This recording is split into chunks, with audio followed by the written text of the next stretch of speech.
Hello, all you Yuma Cocoa heads. This is Mikoi welcoming you to another episode of the Tours Plaza Premiere podcast. I am joined by my own personal Shinigami. I predicted the future. I had a feeling you would use a raincoat-based intro and call me Shinigami. I freaking knew you would do this. See, she's already a psychic before you even know it. This doesn't make sense anymore. Anyway, introduce yourself, Shinigami. I'm not good at talking right now. No, don't call me that. Shinigami's a slut. just say your name, and then we'll move on. Hello, PokeR 2004 here. Mikoi, never call me Shinigami in that context again, please. Alright, I won't. Anyway, last time we covered week 4, and we predicted. Oh no, we covered week 3 and we predicted week 4. Today we're in the midpoint. We're covering week 4, and we're predicting week 5. So week 4. Week 4 has been quite the surprising week, hasn't it? Kind of the most eventful week, I'd say. So surprising that everyone did bad on their predicts. Yeah, it's been the most eventful week. Yet the most of the community have already tuned out by this point because what? You all have the memory and attention span of a 3-year-old goldfish or something? Like, come on, TPP has always been. Some 3-year-olds can have pretty good attention spans. Yeah, better than a Stray Dogs fan. Yeah, better than the Tours Plaza community from what I've noticed. So, yeah, this has been quite the eventful week. There are a lot of games that resulted in huge upsets and really throws our predictions up the ass. So, let's cover them, shall we? Yeah, let's cover them. First off, we have, oh god, the first matchup we have. The first series that we're gonna cover is the Twin Leaf Tinkatons absolutely ass-clobbering the absolute Absol posters. I think you mean the Twin Leaf Tinkatons Gigaton hammering the absolute Absol posters. Well, Fairy is strong against Dark, and Gigaton Hammer is not a fairy move, from what I recall. Mikoi, the Tinkaton takes the giant hammer and just crushes the Absol's skull. Like, I'm surprised. Resulting in this. I am just disappointed that it didn't go 8-0 so I can make an absolute 0 joke. Ha. Anyway, so yeah, the Tinkatons absolutely murdered the Absol posters. You know, the worst performing team, according to the standings at least, the worst performing team. No, they weren't the worst performing team. I'm pretty sure they were like 7th. The second worst performing team beating the second best performing team. So yeah, this is one of the biggest surprises that we've had. Probably no one really expected the Tinkatons to beat the Absol posters, yet here we are. I mean, Tinkatons are very strong on paper. What can I say? Yeah, and they proved it here against one of the best teams in TPP history. So yeah, let's start off like individually covering these matches. Poke AA, we got Swiftix beating Tranquility. Again, Tranquility has just been on a downward spiral. He's 0-4 this TPP?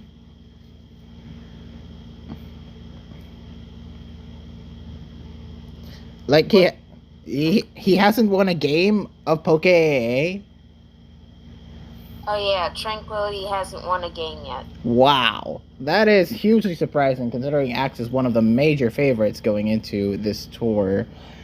The Twifix out. He wasn't.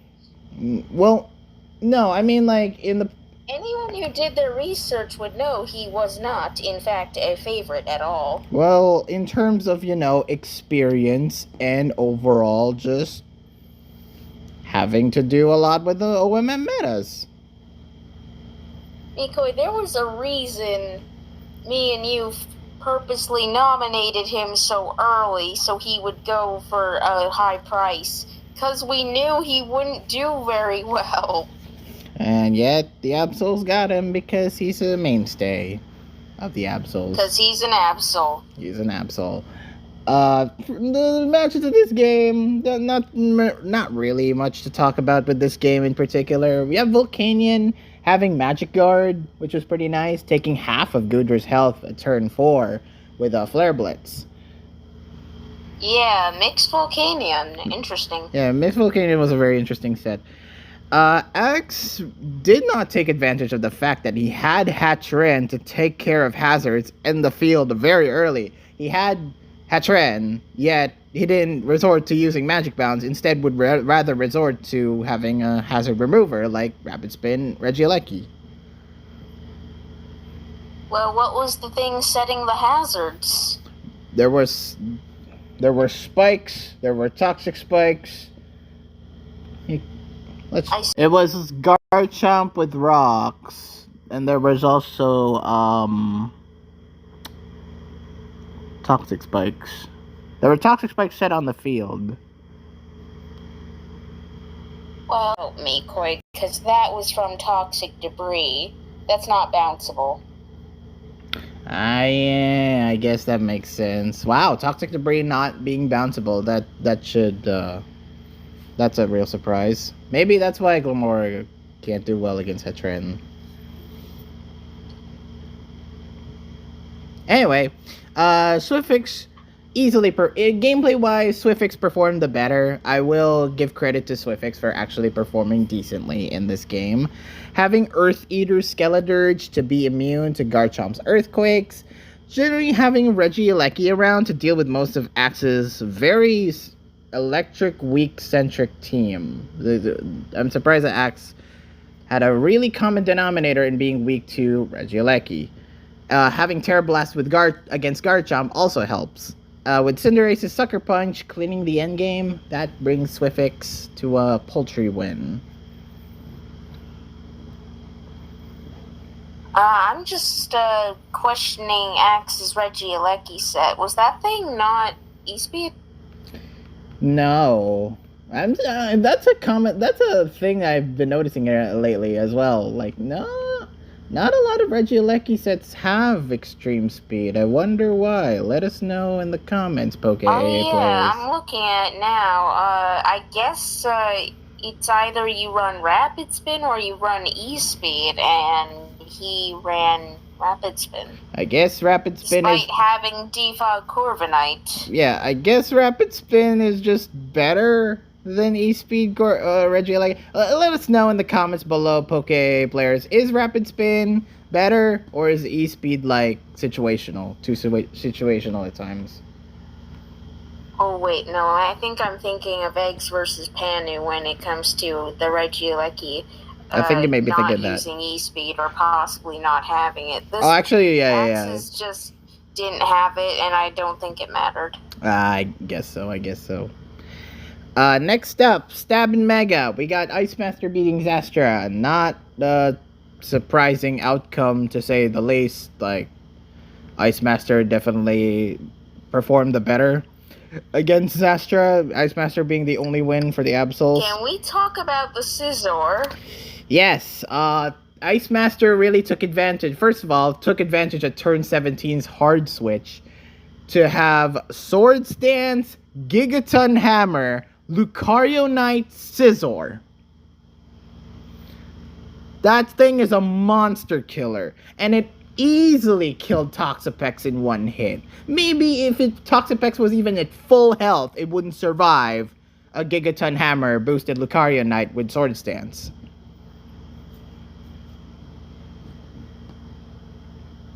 Yeah, it's not often you see something not very effective basically one-shotting a Toxapex.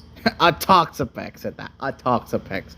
It also took out Zamazenta and Tinglu subsequently after, so yeah, that's a dangerous ass scissor set if I ever see one.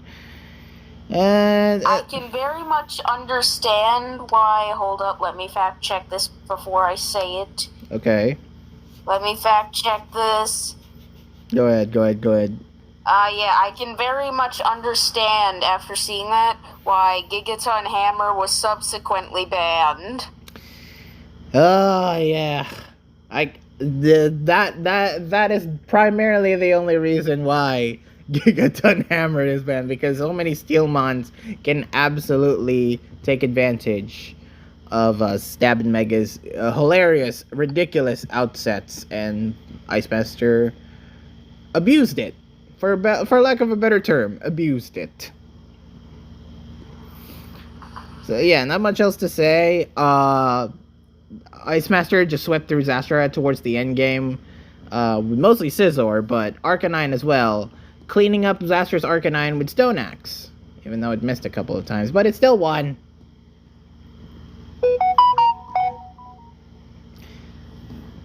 Alright, next up. National Dex, same 6. We got GXC beating Temp. Yikes. Prediction gone wrong. I mean, I predicted that right. I know you did. But hey, I'm kind of GXC posted a win post and said how much I upsetted him last week. The sets here are better. Like his team right now, I'll pull it up for the video, but his sets for this week are much better, but it is a little bit too normy. For if you're looking at it with a little bit more if you're looking at it from a more baseline perspective, it does feel kind of a little bit normy, but I do like some of the sets here, like Rocky MZ Tyrantrum and Mega Horn Glastrier are definitely some outliers here. Farfetch with Leak, of course, that's expected. Soaking with Rocky Helmet, Choice Scarf Shareem, and Air Balloon Iron Thorns. Yeah, a little bit too normy, but hey, it gets the job done. Are you looking at GXC's team that he posted in his win post? Yes. Let me look at this. It's okay. Okay, that makes sense. Wait, what? Wait. What? Why does this Tyrantrum have both Rock Polish and Dragon Dance? You asked GXC, not me. Yeah, that's interesting, I guess. I don't know. Maybe it's to outspeed. Maybe actually it's to outspeed like potential scarfers like Shareem, like Iron Thorns with Scarf. Then again, you already boosted. Makes sense. Then again, you had boosted already speed. Soaking is normie. Glastrier with Megahorn and Substitute is a little bit but. What part of this Slowking is normie? Rocky Helmet, Teleport, Slack Off. There's no slack off here. You're not looking at this right. Oh no, Endure. Oh, sorry, Endure. It had Endure. Endure with Rocky Helmet and Teleport, Flamethrower. Oh yeah, why did you have why did you have Endure? Well, what was that for? You know, I get the feeling that maybe it's to stop physical sweepers. Like Tyrantrum, I guess. Like, imagine, like, you just barely miss the kill on like Tyrantrum or something. It sets up and it starts killing everything, but it's in red. But then you send in like Slowking and an attack that would normally kill it. You just use Endure, and oh whoop-de-doo, it's alive, and you just died to Rocky Helmet, LMAO. Alright, well, GXC didn't use that strat in this game. Basically, what happened in this game... The Glastrier, though, that's interesting. Yeah, that one I like. That one I actually appreciate. Mega Horn Substitute Body Press. Iron Defense. Iron Defense. Yeah. Very good. The game, though, itself, GXE mainly used Farfetch'd. It actually proved useful in the first couple of turns, using First Impression to kill Chireem, using Close Combat to kill Tyrantrum, which was really funny. Never thought a Farfetch could be so deadly. I told you. You doubted Farfetch when we did the predictions. So, yeah. Rockim Z managed to Oko Glastrier. Iron Thorns proving itself useful by taking out Slowking with a Wild Charge. Wild Charge, of all things. And then towards the end, we had also tanking a Head Smash from Tyrantrum to take it out with Earthquake, which was pretty neat. And then, of course, towards the end, we got Chireem paddle dancing through Iron Thorns. It was basically a simple game for GXE to win. Temp just couldn't out GXE in this situation. Although, really, how hard is it? How hard is it to really outplay against GXE? Spoiler alert: very hard. It's pretty hard in Same 6. Like, there's no Tony this time. There's no Same 6 Shiloh. There's the pool's just not as good as previous years. Guess who's fighting GXE this week? Moving on.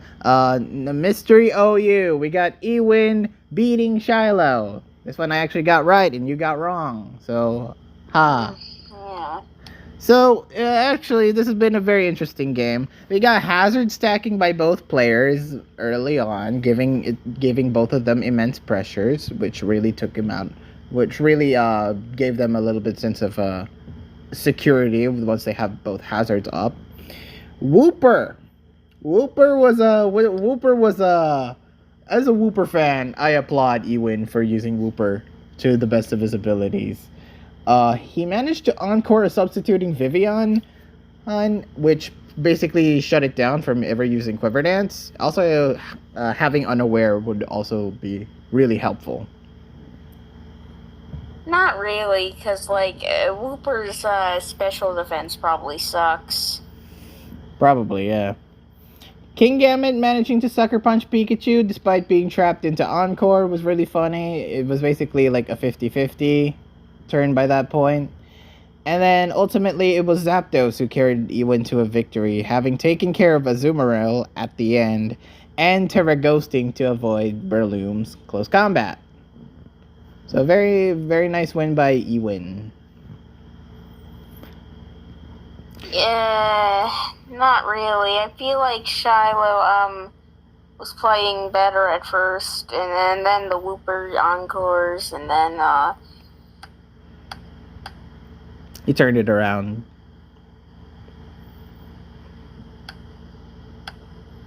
Ewin perhaps should have just, I don't know. I don't know. This came down to, I don't remember what it came down to. It was a very close game, I remember. It could have gone either way, right? Yeah, you could. Shiloh maybe could have had the win had he played a little bit more, aggressively. But it was mostly Ewin. But mostly Ewin got the win cons right, and there you go. He won. He won based off that. Next up, Partners in Crime. Oh boy, this is a matchup you definitely want to talk about. Frixel beating Zoe. Oy vey. So, Zoe pretty much had a strong start near the beginning. Having Terragrass Glimora taking out Terraground Volcanion with Terra Blast.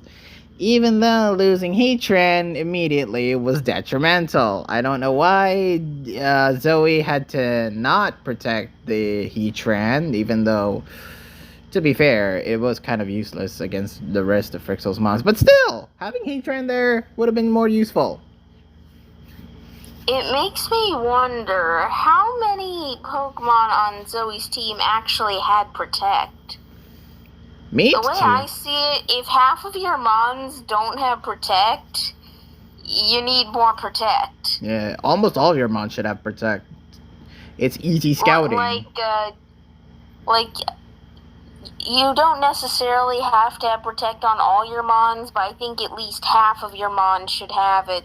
So at the very least, there's a pretty good chance that you have a mon with protect on the field, and both of your mons can use it. Especially in Partners in Crime, where you're not really expecting how your team is going to go in the first beginning of turn. So an easy protect at the start would be beneficial at the start of a turn. So yeah, once Frixel got the Rain Dance on turn 9, things immediately turned around for him. Like, he got the Rain Dance off of Goldengo, I believe, and then it just let Tornadus and Thunderous run wild. They worked together very well, having Bleak Wind Storm hitting most of Zoe's mons, and Discharge and Volt Absorb even for a turn, just for good healing, winning Frixel the game based off that. Yeah, the Unova genies, they're pretty good together sometimes, but between like some prankster utility and their overlapping typings and how they can both use like Liquid Storm as a stab move together, and it will hurt. And it doesn't miss in rain. Yeah. Volt Absorb as well for just general good healing.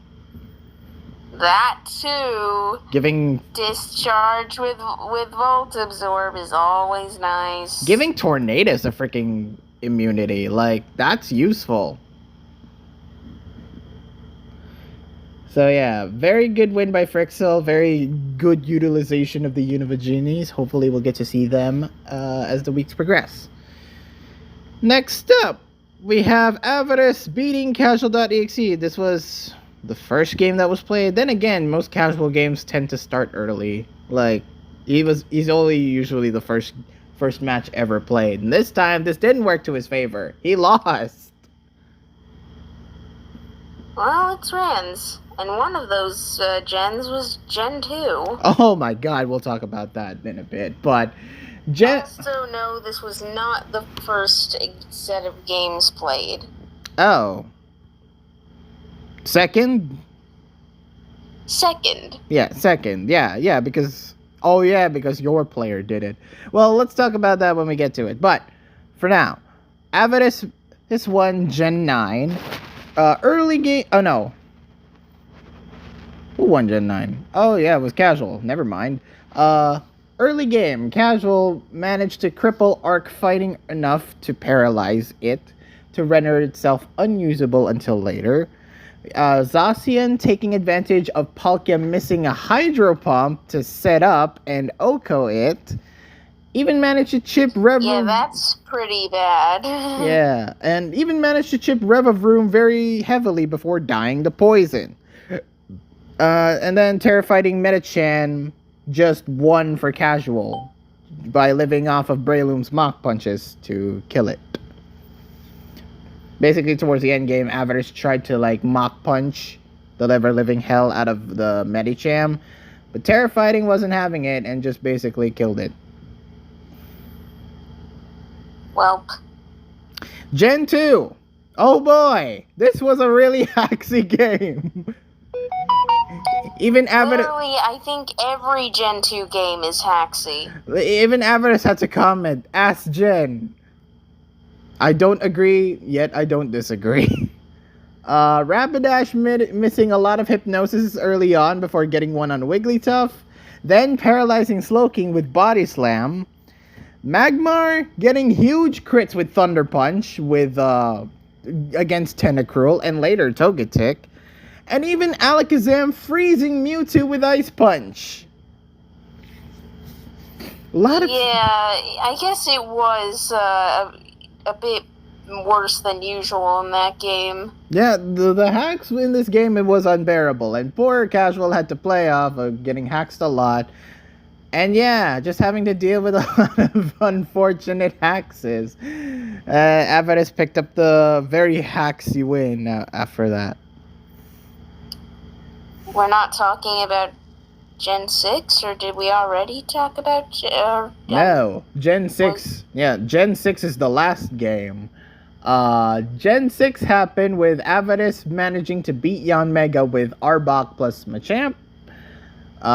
Casual managing to crit kill Jellicent with Reuniclus. And then Shell Smash Barbaracle happened, picking up the sweep win. Makes sense. Next up, in National Dex Ubers, we got Toxinex beating the Strap. I see. That was another upset, I think. It was a big upset, considering how well the Strap has been doing lately. Icium Z Zacian was a really neat early strat by Nex. Was able to do significant damage, not kill, but do at least half damage to Zygarde. It was a cool set. More people should really use Icium Z Zacian, especially with the overabundance of Zygarde in this tier. You describing this with saying Icium Z Zacian makes me think I may not have watched this game. Oh, well, it was a very early strat. It wasn't really used again because Z move. The Strap missed a Draco Meteor from Mega Ray, while Nex missed the Dragon Tail, rendering turn 22 useless, and also really funny. In the end, though, it was Scarf Groudon who was the MVP, using Precipice Blades to kill Arc Dark, Fire Blast to take out Calyrex, and HP Ice to take out the Quad Weak Dragons for Nex to take the W. Huh. So yeah, Scarf Groudon. Yeah, this might be the one game I didn't watch or something. Yeah. I just may have forgotten because I don't really like this format. So remember, kids, the way to beat the Strap is just to have Scarf Groudon. Oh yeah, there's the ICMZ. Next up, Camo Cap, we have Hiss versus the Number Man, and checks notes. Hiss won. Hiss won, but how? First of all, TNM brought a pretty good Sun team. I'll actually show you. So yeah, TNM brought a pretty good Sun team of Malaconda, Hemogoblin, Walking Way, Great Tusk, Slitherwing, and Hydreigon. Seems pretty cool, right? Well, PokeArt, since you're the one who saw it, like, care to tell what the problem is with the camo typings?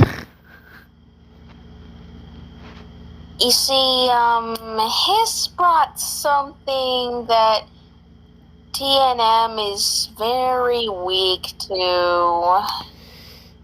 You're talking about... I know which one you're talking about, but why don't you tell the lovely folk what you mean by that? Fire Ground Volcanion. Yeah.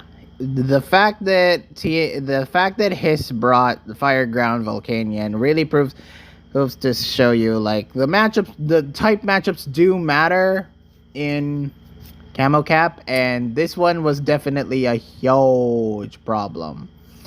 Like, pretty much all of TNM's mons were weak to it, except for, I guess, the Walking Wake, and I guess Hydreigon with Levitate, but every other mon. But even then, Volcanion was just too strong, having that huge ass special attack to just really do a lot of damage to them either way.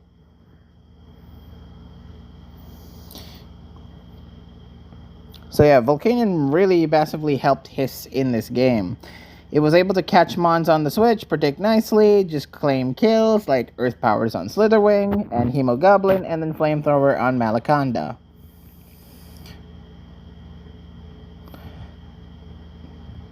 Like, there you go. Grass Poison, Malaconda, and you got most of the mons that just can't really take a hit from Volcanion, and then boom, just dies. A very well put together team by Hiss, and ultimately won. Hey, Mikoi, I don't mean to interrupt our discussing of games, but it seems we have an offer mid-recording for a special guest. Oh!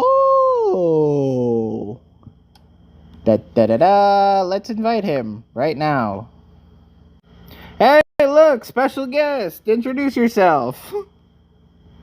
Hey guys, F1 once again, joining Mikoi and PokeArt in this special episode. another appearance by the Euphenos. Well, we had to make do for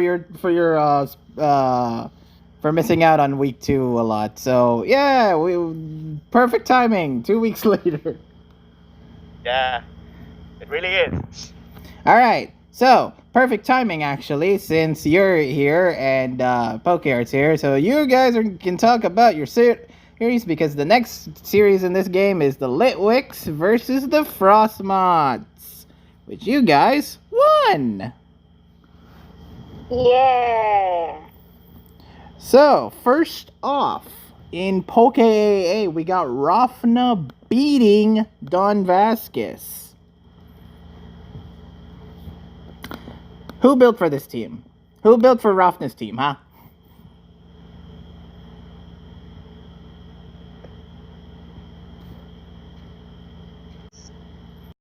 I still got it. Anyway, for this one, I think Rofna has just replayed so well here. Given He prepped Don well Vasquez too. Pulled off Don Vasquez has pulled off a rather fishy team, a rather fishy team that would be super that would have gambled so much on it. As such, given Rofna has really played well, he really pulled up all the stops, and that caused him to win in a convincing fashion, I would say. I would more say domination, because Rafna really played this game really freaking well. He played rather superior, using so much bulk. So much bulk on his team. Like, he has Tinglu, Cresselia, Glamora, Corviknight, etc., etc. So yeah, Glamora was able to set up immediately against Screen's Corviknight to set poison on the field immediately, which crippled Dawn's Lycanroc and Roaring Moon, proving them unable to sweep safely, whilst tanking a lot of hits with its superior bulk. Not really much else to say, because this game lasted so short. Yet, yeah, Rofna. I have something to say. What? That we tried prepping into stuff that Don Vasquez uses a lot. We prepped well, and basically we prepped into Intimidate Corviknight, because he pretty consistently brought that. So he abuses. And ironically, this was the one time he didn't bring that. He brought Screens. Yeah, he brought a Screens Corviknight with some other ability. But you know what? And do you want to know what we brought that was gonna be the counter to Intimidate Corviknight, but never actually ended up being used? What is for it? This? What is it? Defiant Arcanine. Oh man, Defiant Arcanine. Well, It makes sense for that specific mon. It does make sense, unless the threat of Flashfire Corviknight may seem a little bit more threatening. Yet, you know what? In that situation, Head smash, Mikoi. Head smash. Yeah, in that case, I would just run Head Smash over Flare Blitz. So yeah, it still makes sense. So yeah, well done, Rafna. Basically, well done, Rafna. You're proving yourself to be the best Poke AA player of this pool, which I won't. I won't. I won't deny that. People were like, bro, why is Rafna going for more than Shiloh for Pokey AAA? Shiloh ain't even playing that. No, people underestimated Rofna really hard. So I knew he was good after all the seasonals that he's been competing, and yeah, he's getting to prove himself. Well done, well done. I actually had that hunch that Rockna, given I played him so much on Tourist Plaza, or yeah, mostly on Tourist Plaza. I've seen him play. I've seen him play. We played against each other at some points in some of the metas at Tourist Plaza, and I was like, this guy's good. And given he won one of the seasonals, there. I wanted him. I wanted him to be one of those players in our team. Yeah, he's definitely a standout. He's definitely a standout, and he's really proven himself. Even I fought him a lot of times in Torch Plaza, and guy's good. Guy's really good. Able to match up well. I can attest. Stab and Mega. This one was the actual first game that was played, and oh boy, what the hell was Axel thinking of bringing against Elgino? Like, look, he brought hilarious heat, but very heat. That's what Axel does half the time. Yeah, he brings hilarious teams, which oddly perform well. First of all, Teleport Indeedee switching into Latiasite Goldango was a nice early strat, playing itself with Psychic Terrain very nicely. Why Goldango just couldn't kill Margiarna instead of switching into Delphox? It clearly outsped it. I thought that was just a head scratching play there, but hey, leave it to the players to question it. I'm not going to question that or anything. I don't play this tier, so me neither. So yeah. Maybe he just felt. Wait, let me watch this sequence. Actually, okay. Maybe it gets explained. I think the reason why is he wanted Delphox to sweep more than anything else. Oh yeah, definitely. I got that from towards the ending, but it's just nice to have a safe kill, then to switch to the win con instead of like immediately going to the win con. He had to switch out. He had to switch out in order for Delphox. Right. If he had to reactivate the terrain. Probably. Oh yeah, probably that would be the case. Yeah. Reactivating the terrain to boost expanding forces power. Yes. Okay, that makes more sense. Now that you guys say about it. So yeah, MVP of this game, clearly the Deansite Delphox, using Torch Song on Margiarna, by boosting its special attack, and then just proceeding to outspeed everything with Armor Cannon and Expanding Force. Very, very well played game by Axel. A hilarious team. And then there's how Elgino gave us Sun to boost our Torch Song and Armor Cannon even more. I mean, come on. At that point, Elgino lost, so why not? Yeah.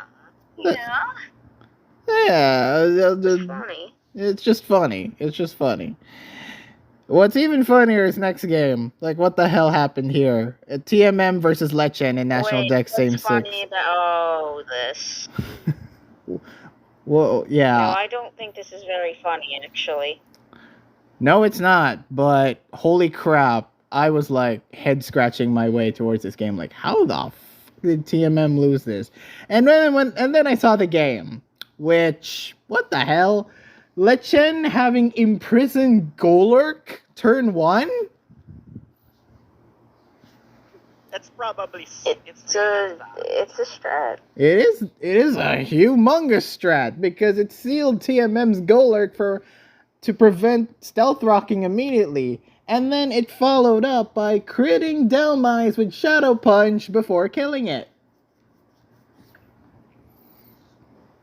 Oh, Yeah. oh, yeah, that's itemless. Yeah, poor Delmise didn't have a stand a chance after getting critted like that. Shell Smash Blastoise lift off a Boom Burst Swallow despite the drops. I benefits to Yeah, it really having tanked. having full. And then towards the end, you got Whimsicott's Giga Drain and Swallow's Facade in the end game just allowed Lechen to get a very upset W. Uh, I feel we could have built this team better. I feel we could have done more with it, tested more. We played too early. that's it. Not just that. We could have, we wanted TMM to test more. Yeah, that's what I wanted, because what more other options we could explore on that specific build. Right, For example, right. I actually had something like I have something in mind, like having grassy terrain on Whimsicott, Hmm. and then having Yeah, that wasn't really. I don't know about that. Okay, but Grassy Glide. Grassy Glide on Delmise? just to Delmice, yeah. Hmm. That is an idea, all right. Yeah. Like some of these ideas, countermeasures come into mind. Yeah, it really Right. doesn't work that way. Right. You could easily pull off like as you said, grassy terrain Whimsicott going into probably like Power Whip for Blastoise, maybe Anchor Shot for opposing Whimsicott, and then maybe Poltergeist for the rest. Yeah, you could literally explore any other ideas with this team, and the team wasn't exactly the greatest, and I hope next week you'll do better, especially with the same 6 you have. Me personally, I wanted to run something like Assault Vest on Luxray. Me too. You know what? Intimidate Luxray with AV. What Crunch? What Crunch? Wild Charge? Something. Mine was what do you call this? Heavy duty boots. For some reason. And then I actually EV'd it to survive Boom Burst from Wellow. Oh, yeah. That again. Those are some interesting ideas that we could have definitely used. Maybe. And to avoid the wild charge KO, I actually opted for Spark. Spark. Wow. You know okay. what? You know what? Okay. I could see that working. I could see Spark working. Especially for the paralysis chance. Yep. That's for it. All right. Next up, JJ09 beating Reginald. So this game, Raji Terra ferried his Goldango very early on, which caused him to not have a really viable spin blocker for hazard removal.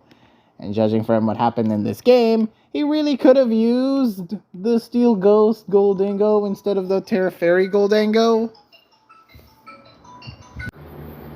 So yeah, I don't know why Reginald chose to Terra Fairy his Goldango early. Maybe it's to prevent the dragons from really running wild, but then again, JJ didn't bring any, so. Yeah. No dragons here.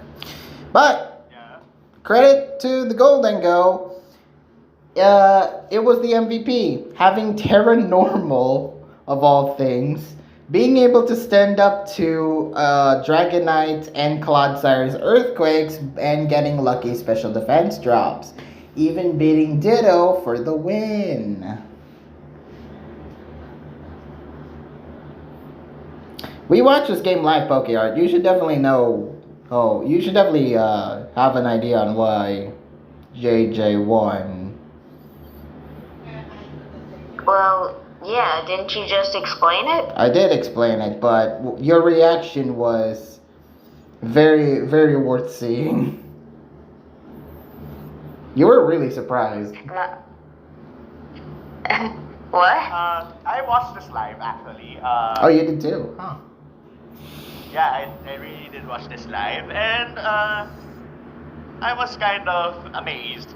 Kind of amazed how this Goldengo is actually a substitute variant, has to substitute variant, having and it's terra normal and all the shenanigans. It's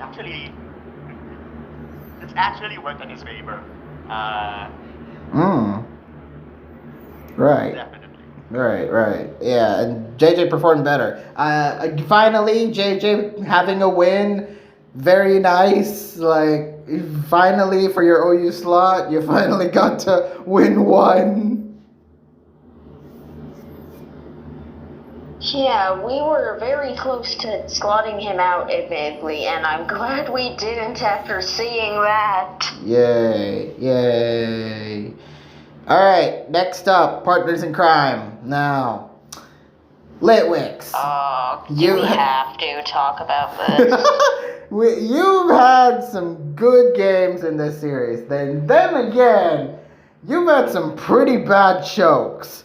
First off, example A, Instruct versus Jaspros.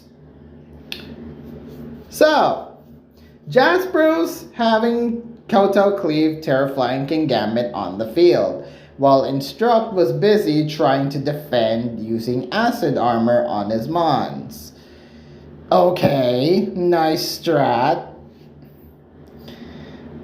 So, yeah, for most of this game, Jaspros was really dominant, having Galarian Slowbro and its quick draw to boost Nasty Plot and getting in good damage with its partners.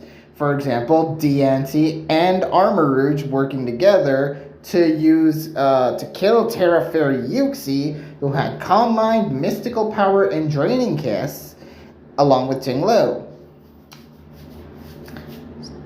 And from the way I explained this, like, Jaspros seemed to have the win, with Deancine and Ursaluna perfectly setting up Trick Room. He had the perfect setup, because he had Deancine and Ursaluna going up against Instruct's last two Mons, which are Goodra and Quillfish, which Ursaluna beats, right? Then he switched out Ursaluna! Letting Instruct having set up with Goodra and Quillfish with acid armor, then body pressing the rest of his team for the reverse sweep and the win. What? That was really atrocious. Not gonna lie. I didn't get to watch that match because I had to wake up a bit late for that. But yeah, I actually found out, well, Bogart and I found out that, we were struggling to figure out what's going on with the turn that Jaspros is meant to win that, and consequently extending our lead. Yeah, it was very clear to me that Jaspros needed a break after 4 weeks of playing partners in crime for your team and doing good sometimes and doing badly at other times. It's clear to me that Jaspros needed a break. You know, Mikoi, I can't understand a word you're saying. Okay, so what did you guys think about the Jaspros? Your guys' performance.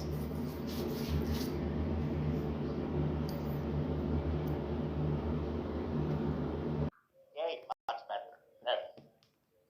That was atrocious, not going to lie with you. No, I didn't. That was pretty bad. I'm sorry, Jasp. So yeah, you guys needed Jaspros needed a break, okay? That's the main point we're making here. Yeah. All right, next up, multi-gen rant. We got Los Konoshuto versus Piyush. Now, this set, Gen 6 was the first. Are we sure we wanna just jump to that and not maybe explain why Jasp switched? Because he apparently explained why he did it. Okay. We have reasoning. Please. I want to hear this explanation. Allow me to say, It is not a terribly good reason. There was no logic behind it. It was a mistake. What? It's just a huge mistake on his end. He actually got. You see, he saw the Hisui and Quillfish and thought he got intimidated. Oh. Only to find out He did not get intimidated. Giancy got clear body. Yeah. He forgot. You forgot he had clear body just for that purpose. It's to block intimidators. Yeah. Of course. Anyway, next up, we have Los Gono versus Piyush. First game was Gen 6. Piyush's Genesect actually was able to set up well, but a couple of crucial paralysis made it unable to truly sweep. Los Gono's Sharpedo tried to beat Gastrodon with Life Orb. With Life Orb Destiny Bond, actually, to no avail. Furfur tried to beat Among Us until it was threatened by Sharpedo, but Furfur managed to get back in and managing to crit kill Talonflame for the win.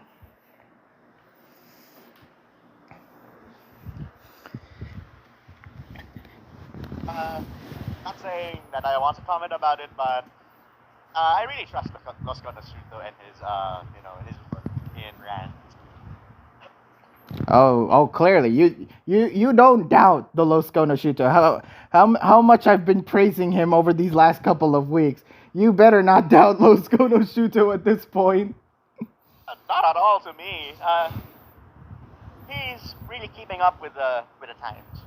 Even during our time that during the last year's TPP when we had Michael their best on it. Los Konoshuto actually had 7-0. He's undefeated. Until Michael happened, yeah. He didn't get to face Michael. Yeah, until Michael happened, Los Konoshuto was absolutely the second best player in that pool. Yeah. Yeah. I don't deny. Yeah. I don't deny Michael at all. Losco at all. And yeah, how would I say this? The plan actually got to work because Los Konoshuto was last, and they wanted to be in the Articunos until they ran out of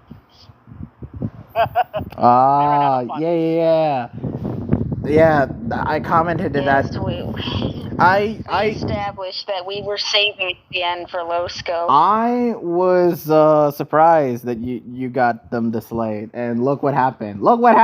You could have gotten Losco, but you didn't. We didn't. All right. Next up was Gen 9. Luxray mainly used was fodder early on against Fortress and Breloom. Dondozo tanked hits well and killed Arceus Fairy with Wave Crash. And Fluttermane just being a constant threat allowed Piyush to win this game. So he really turned it around with Gen 9. And then Gen 2 happened, which was 300 and... We don't talk about Gen 2. 338 turns, I want to say, of just constant switch-ins, Hypno getting to live off multiple hits, Kingdra crit-killing Gengar with Surf, Poliwrath getting to belly drum and kill Charizard, only to miss Lovely Kiss on Celebi later, Moltres getting to Fire Blast via Sleep Talk to crit kill Politoed, and killing Hypno for Losco to win. That was just some of them. We don't talk about Gen 2. Yeah, so those were just some of the major highlights that happened in this 338th game. Do not watch this unless you want to suffer. Yeah, I agree. That's a good statement. Next up, National Dex Ubers. Nat Krozma beating Concept Everything. Now, looking on paper, you would think, oh, that's an upset. What the hell? This rando Nat Krozma beating a goat in Concept Everything? Well, take a look at the game, and you will see why Nat Krozma won. First of all, taking a look at Concept's team, what the hell was he thinking he was bringing? He brought something questionable. Shaman and Mega Sableye. What? He brought something questionable. That doesn't work as much, but I get the point. I know. I'm sorry. So, Zygarde managing to out-toxic stall Cramorant this game thanks to Substitute and outspeeding was pretty nice. Shaman, early on, just couldn't flinch or take out Necrozma and lost a ton of HP to really get going. It manages to flinch Arceus Fairy a couple of times, but not Necrozma, because Necrozma was actually, like, very good. Very good for this part. Koraidon managing to crit Arc Dark twice, thanks to Scarf Flare Blitz. I don't know if it mattered. Let's see. Yeah, that didn't matter, because, like, if it crit and did that much, odds are it's still 2-hit KO. Okay. And then in the end, Zacian lost to Primal Groudon. Yeah, Necrozma played a really safe game, but a very winnable game. So, well done to Necrozma for absolutely taking advantage of that. Would have been a much less scary game had Thunder Wave hit. Let me tell ya. Well, yeah, that miss was very crucial, but you know he still got it. Next. Yeah, but like that miss gave us all a heart attack. Yeah, so much for the heart attack. Hey, he still played better, and he ultimately won. So, good job, Nat Grosma. Next up, Camo Cap, Limp. What can I say? Yes. And played perfectly too. Well, here's one that you aren't a big fan of. Limpy versus Saba. Euphanos, did you build Limpy's team? I Sorry. was the one responsible for building his team. Okay, what was the plan with that team? The plan with the team is, let me see here. The main draw of the team is Cyclizar, a steel flying thing. What's this? Steel flying Cyclizar with eject button, and once you take a U-turn, it's usually Cyclizar takes a U-turn with that steel flying typing, and in that regard,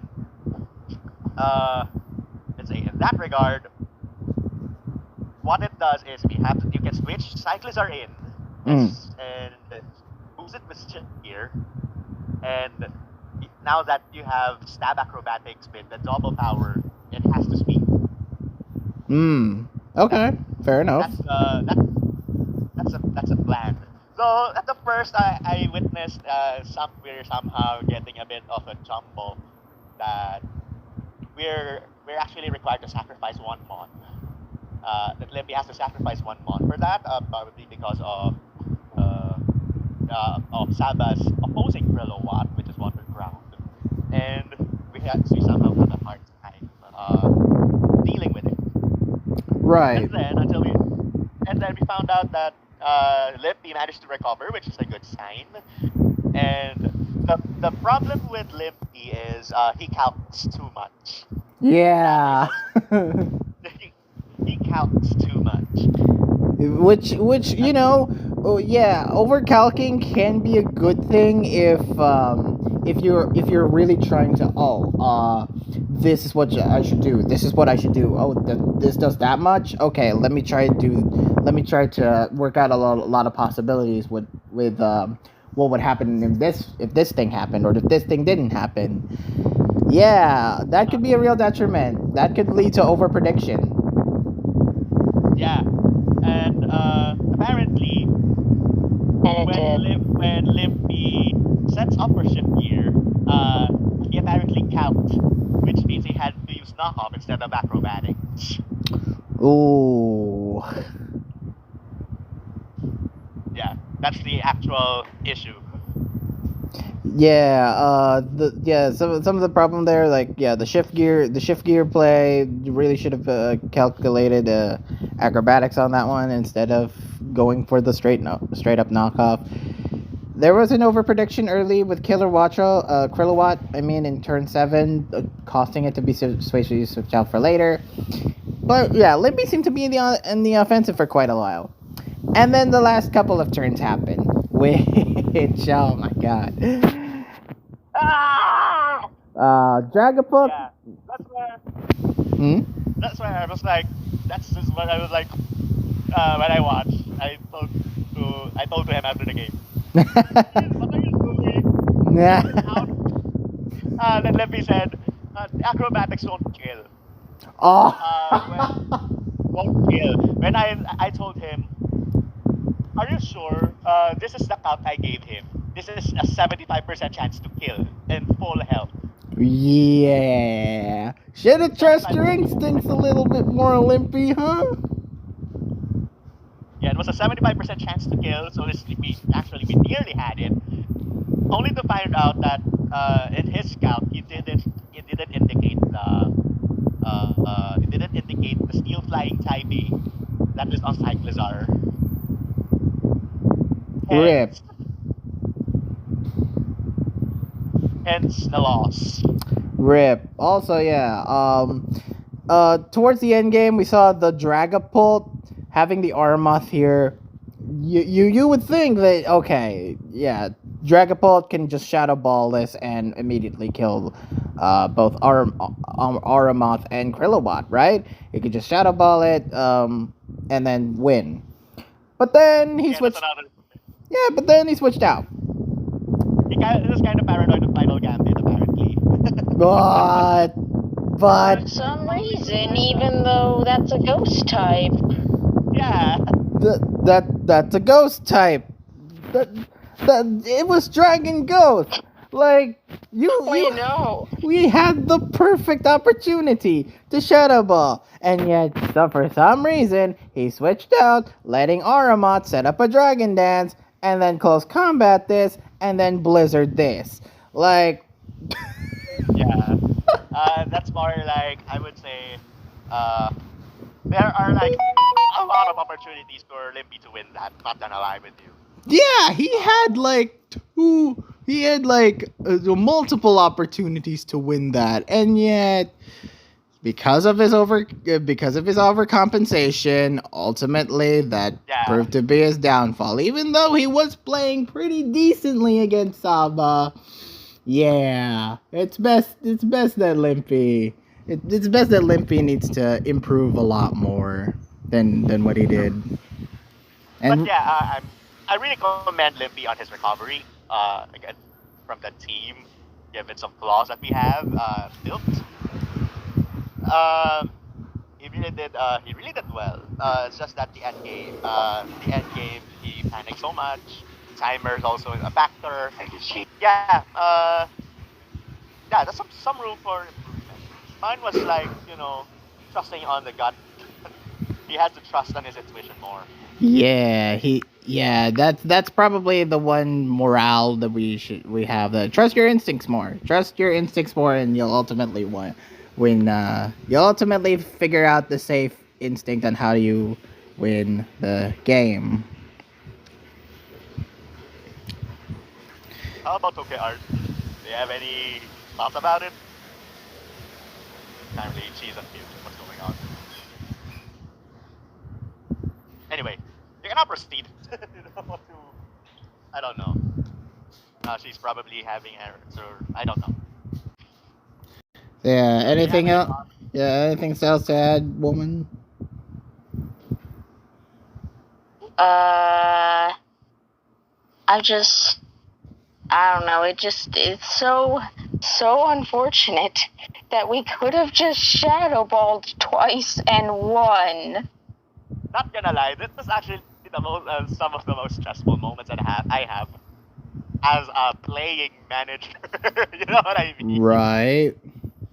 It kind of stresses me out that I actually built this team for him. Give also credit to Limpy for putting up Cuba Unbound as one of the starting points, and I built from there, and I actually built it from there.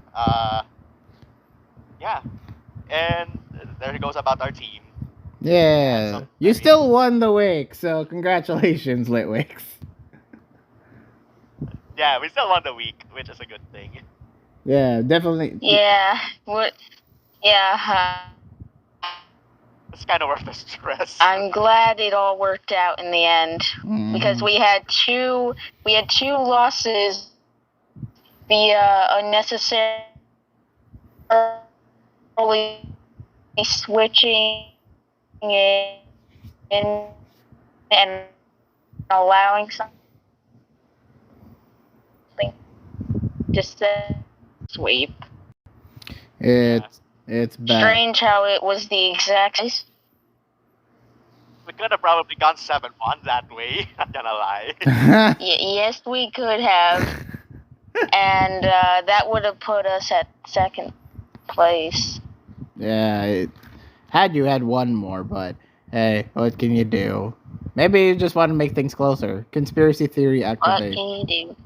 All right, next up we have the alcoholics tying the OMMs. I'm really surprised we tied because I thought we freaking lost this. So, you guys were certainly off to a pretty bad start, yeah. We were, but then our team pulled through. Well done, team. First off, Poke AA, we have Eggs beating Panu in the last match that happened this week. And it was a very surprise. That wasn't the last match. The second to last match. I don't think it was even second. It was the 7th last. Wow, I am way off. Okay, so yeah, Panu losing to Eggs. Panu did well to remove Tinglu with Heatran, using Magma Storm and Taunt to prevent hazards, even dodging a Focus Blast on Tornadoes. That's why they call it Focus Miss. Unfortunate switch on turn 18, Panu having to resist to suck Samurott instead of, sucking another thing against the Roaring Moon. Eggs really turned around this game in his favor, using Earth Eater Tinkaton, which I was surprised at that build, but I'm glad it worked out. Earth Eater Tinkaton well against Garganacle's Earthquake, having Roaring Moon Earthquake everything else. Surprising, really, that Pano didn't bring E-Speed Aleki against the Roaring Moon, and then won the game. Yeah, now that's what I was surprised about. That's what I was surprised had no E-Speed. Which is, again, really uncommon, but hey, it's a Regieleki. You can run multiple sets on that thing, and it does well. Yes, you can. Next up is Stab and Mega. We got Derpy Boy beating Gawain. This wasn't a surprise. Derpy Boy massively outplayed Gawain here. First using Lopunite Iron Valiant to take out Goldango, Glare Blissey to immediately shut down Urshifu, and then having Tinglu set up hazards that Gawain could not remove until Aleki happened, and then neutering Deansite Iron Moth despite it being a threat after he lost Blissey. Just playing overall a little bit better than Gawain, Derpy. Actually, not a little bit, a lot better. You can tell who this... Damn, dissing your own teammate? No, Gawain, it's clear that Gawain, despite being, signing up to play Stab and Mega, it's clear that, he needs a little bit more help.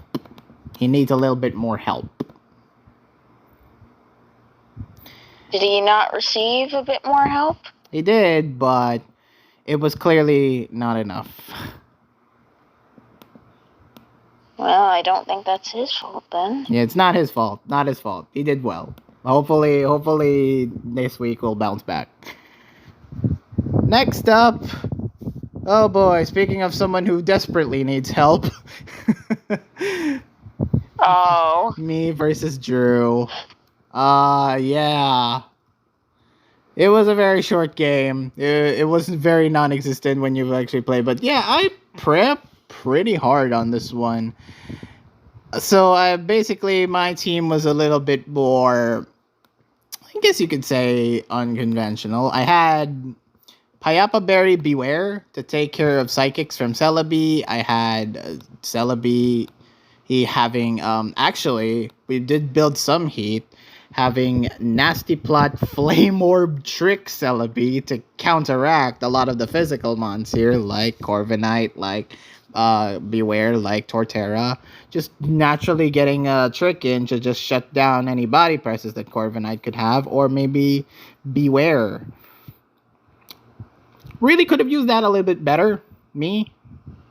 Yeah. So Yeah. the rest though, Sudowoodo, Torterra, those are pretty like common sense. Even though I had Rockim Z, not uncommon because I had Rockim Z Torterra to shut down Corviknight, but still, like I had some good That sets. does not shut down Corviknight, I hate to tell you. Wait, a +2 Sword Stance Rockim Z wouldn't do a lot against Torterra? That might, but 90% of Corviknights are gonna, like, outspeed the Torterra and set up before that, so... But I think mine had speed investment. Well, good for you then, but still, it doesn't beat most Corviknights. But yeah, very short game. I did an oopsie by hard switching into Beware at turn 3 to Aura Sphere Celebi. Really shouldn't have done that. I really should have stayed in with Beware. Couldn't kill with Signal Beam, and then I just ended up getting CC'd by Beware. Sword Stance boosted, close combated. I lost by that point. Yeah, unfortunately, it wasn't all that much of a fight. Even though, like, we did the calcs later, and we found out that even with a +2 boosted Sword Stance Ice Punch, it still couldn't kill Celebi. Yeah, because that Celebi had some HP investment that allowed it to live. Yeah, a little bit, but it still lived. So yeah, I credit that. I credit that team, and well done to Drew for playing better. All right, next up, Dogza versus Sylveon. Dogza beating Sylveon. In fact, both players had Hazard Mons set up rocks and spikes, while Dogza was trying to get rid of his Glamora with Memento, but was blocked multiple times thanks to Good as Gold. Probably he has to sacrifice that Memento Mon for some reason, so that he has to switch into a reliable counter instead of switching in immediately. Yeah, and I think that was Sylveon's strat to not allow the Memento Mon just for the switching to happen. Maybe stall out the turns instead of immediately going for Memento to try to shut down Sylveon's team quickly, as opposed to just playing it all around a little bit more safely. Ultimately, Impidim's Reflect was useful enough to get the screens off Doug's field, so Terra Water Azumarill swept through all of Sylveon's team. So, unfortunate there for Sylvie to take a loss there, but it's against Doug's, so I'm not all that surprised. Doug's is goated, but Sylveon very goated. Dugza is goated. But Sylveon very goated, as you'll see for next week. That's a little hint for next week. Next up, oh boy. Next up, oh boy. This game, my God, Class beating Yuki. Yeah, I watched the game and I don't think I know what happened. Class brought an extremely normie team by PIC standards. I'm not a PIC player, but I'm not a Gen 9 PIC player, but I could easily tell that this team was exceptionally normie. Wow, Mikoi. That's like insulting to your own manager, isn't it? But you know what? I'm still proud. I'm still Are you about proud. to say normie teams are good, it turns out? Yes, as it turns out, normie teams are good. So yeah, I would rather have a normie team being brought and it still win. Basically, what happened here is Class brought Masquerain. Oh no, Masquerain got flinched thanks to Icicle Crash early on. Just shut down Yuki for not allowing to set up webs, disadvantaging Yuki very early on. Contrary, Draco Meteor looked very cool in theory, but we had a Scarf Lando, which managed to outspeed it and hit the U-turn to kill it. Dang. Yeah, oh yeah, now I remember. The Scarf Lando had a really good matchup into Yuki's team, right? Yep, very much so. Very much so that it really managed to do well as both a support and both as a speedy attacker thanks to the Scarf Terra Blast plus U-turn pivot. And then towards the end, Class picked up the win by misplaying U-turn. He did misplay a U-turn a bit, but Yuki was unable. Judging from the chat, both Yuki and Class had Yuki's only out was a crit, so he wasn't really sure. He just threatened to kill it, only kill Lando on crit. Lando was just too threatening. Lando was just too threatening of a mon for Yuki, and yeah, it was Class won via Chin Pao and Scarf Lando. So in the end, Class still won. I'm proud of my manager for winning. So, and it was against one of the better PIC players. So we needed all the help we can get. Well, good job. Next up was Aerobee beating Fragments. This one was one of the earlier games that happened, and wow, this game, the series, in fact. Gen 9, we saw Medicham, despite being choiced and poisoned, crit O-Code Quillfish and killed Bronzong. There was also a Terra Electric Cryogonal, which was interesting, but it got confused and was killed by Clawitzer. And then Haxorus and Slacking being remaining for Aerobee, just earthquaking everything and eventually winning. So good for Aerobee winning Gen 9. Gen 6, we saw Aerobee's Groudon missing Precipice Blades against Fragment's own Groudon, getting tricked by Raiko's Choice Scarf for its specs, and Groudon being crit killed by Fragment's Heracross. And then Gen 2. Oh no, the Gen 2. We saw the Cursed Dawnfang crit killing the Growth Umbreon, which was very unfortunate on the part of the Umbreon there. Lantern was actually very useful for Fragments, despite the special defense drop, able to perform good rest talks, and stood up well against Espeon and Tyranitar, who, despite being burned by Fire Blast Snorlax, was able to beat Lantern. And yeah, that final turn with it beating Noctowl's, it was able to chip enough for Noctowl's Thief to eventually win. Noctowl having Thief and outspeeding and winning, that was a legitimate heart attack. I thought we had lost at that point, but nope. Aerobee had to win. Good job, Aerobee. And Aerobee is kind of goated. Why aren't they slotted in for week 5? Listen, we have a plan. Actually, no. I don't know. Maybe we ought to try something different in terms of lineup. Y'all are a bit crazy, not gonna lie. Can't you tell? That's why we keep... Well, we lost a week, but that's why we keep being good Well, we have next match. We have Ainsgrad versus Advita, where Ains got a really hot off to a hard start, using Zacian to set up and kill Yveltal, and having Mega Rayquaza beat Arceus Fairy.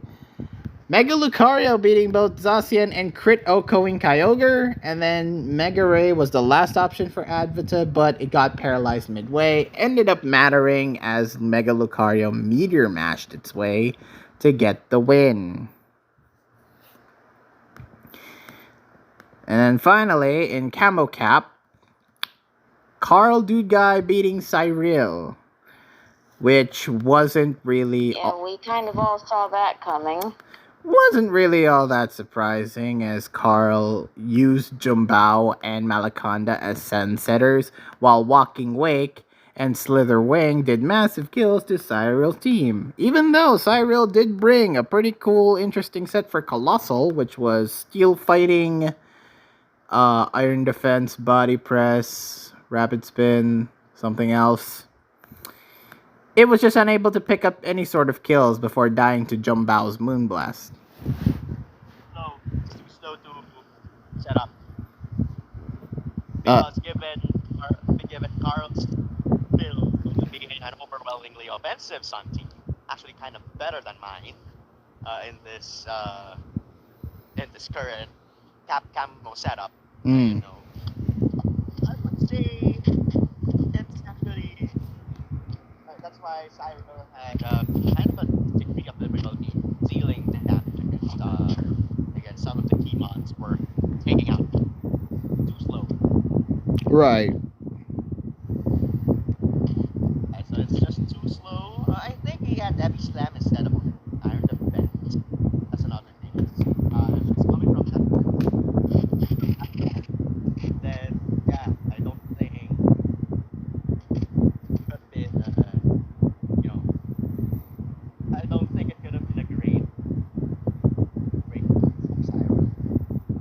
Right. Maybe he could have played a little bit more. He could have played his team a little bit more bulky. Maybe he could have won. But yeah, this one was a little bit. This one was a little bit more one sided than most Camo Cap games. So yeah, well done, Carl. Carl's been doing amazing. Yeah, Carl's been doing amazingly in Cap Camo. So. Yeah. All right. I can attest. What, you were saying something, you? Yeah, I can attest. Yeah. Carl's done well. Alright, and next up, or no, in this case, the final set, we have we have the Articunos beating the Daves. Articunos beat Daves decision-wise. First off, Poke, we got Space Speakers beating Fabulu. Upset? Yeah, I'd consider that an upset. Well, A slight one to me because Space Speakers is actually good as an AAA player. One of the sleeper picks, not gonna lie. yeah, I never really pegged the Space Speakers as one to really be good in AA, but in this game, he kind of proved it against Joey. First off, the Fabulu tried for a Roaring Moon. The tried for a Roaring Moon crunch on turn 11, only for Corviknight to block it via Mirror Armor and Body Press to bring it down to 1 HP. I don't know why Joey decided to go for crunch on that, especially it's Corviknight and it has Mirror Armor, but okay. Over the course of the game, though, it was Space Speakers kept whittling down Joey's mons one after another, using every mon as sort of a pivot whilst keeping his mons healthy, while Joey tried to fill it breaking each mon because Space Speakers brought actual bulk. Cinderace tried for a last-minute sweep thanks to Magic Guard and Blaze Flare Blitz until Primordial Sea Kilowattrel happened and he couldn't Oko Sucker Punch it, giving Space the W. A very well played game by Space Speakers either way. Although that game was like really close in the end, wasn't it? Yes, it was Cinderace. It was the last minute Cinderace almost getting the reverse sweep. It just didn't in the end. It just the Kilowattrel with Primordial Sea happened. And Gooey from Gudra also happened. Yeah, Get that too. Just generally not getting the speed right. Next up, Oakley's beating meta. This wasn't surprising. At all. Calyrex and Hoopa were joint MVPs in this game. Hoopa managing to get kill Grey Tusk and Goldengo with Hyperspace Fury. Calyrex just having an overall, actually, a really interesting set. You guys saw that? Calyrex having Strength Sap against Scizor, and then having Rage Fist to sweep through the remaining mons. Yup, that was absolute heat. I love it. Oakley's, my man. You're doing well in Stab and Mega. You may very just well be the best Stab and Mega player in this pool. Oh, wait, you have Axel. Sorry. Yeah, don't get carried away there, McCoy. I mean, Oakley's can beat Axel in my... I don't know. I might curse that. I don't know. We'll see. We'll see when you face the Kunos. Lady Salamence losing the TPP was next. Okay. Gigalith having Curse Rock Blast Rest was an interesting early strat. Able to stand up with Drifblim well. And after the Drifblim took out Obstagoon, Salamence came in and basically was MVP. Using Sub to block Strength Sap, and then proceeding to outrage the rest of Lady's Mons, having Dragonium Z, and even having Iron Head for Mega Altaria, crit killing Gigalith as well with it. So yeah, TPP brought not Mega Salamence, it was actually regular Salamence with Moxie. And just winning. What else can I say? It was actually very good in this meta. Or in this matchup. Next up, Phantos versus Dex. Dex channeled his inner Stariel and brought Stall. Yeah, I gotta say, when thinking of things to help JJ build with, Stall crossed my mind. Oh, also, since we're coming up to the end, the Mystery OU said because it has Limerick Break Rule, there was a common team that was brought in Mystery OU, and that is a 5-mon setup instead of a 6-mon setup, which only JJ has been able to prove it working well and winning with it. Pretty much like Sylveon New Skullmine's team. Yes, this was definitely a Sylveon team. Sylveon was the first to use it. But yeah, how would I say this? I think JJ has tweaked Sylveon's team to make it a lot better. I believe. Definitely. That one a credit again to JJ on that one for actually modifying Sylveon's team to look better and actually winning against Reginald. But yeah, Dex won with one here against this 5-mon team setup. Calm Mind Chansey and Terrawater Clodsire. Oh boy, very unkillable. Walling most of Goldengo's attacks. Ditto blocking Phantos' own Ditto. And yeah, just eventually won the game after 73 turns. It was a long game, but some of the sets there were pretty heat. Well done, Dex. Well done, Dex, for playing well and winning.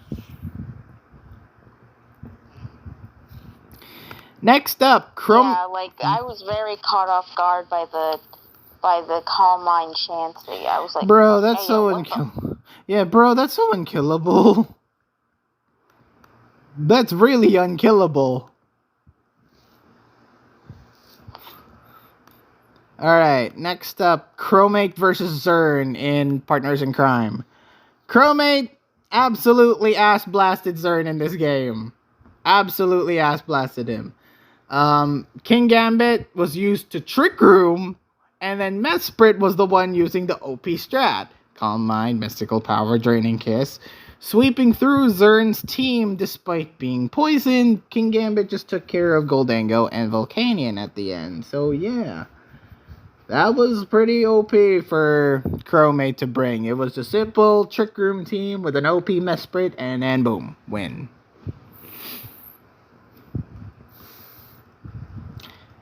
Alright, next up, Rashay beating Super Epic Ampharos. Gen 2, long game, this one. Moltres. No.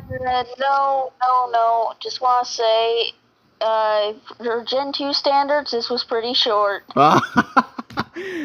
No, in terms of a normie's look at it, this game was pretty long. But yeah, Gen 2 standards, this one's... No, this is pretty damn short. This might have been the shortest Gen 2 game this week. I think so, yeah. I think so too, yeah. And I'd say it was the least boring, too, because I actually watched this and was interested.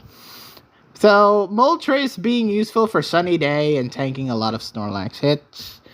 Mew's paralysis didn't help matters.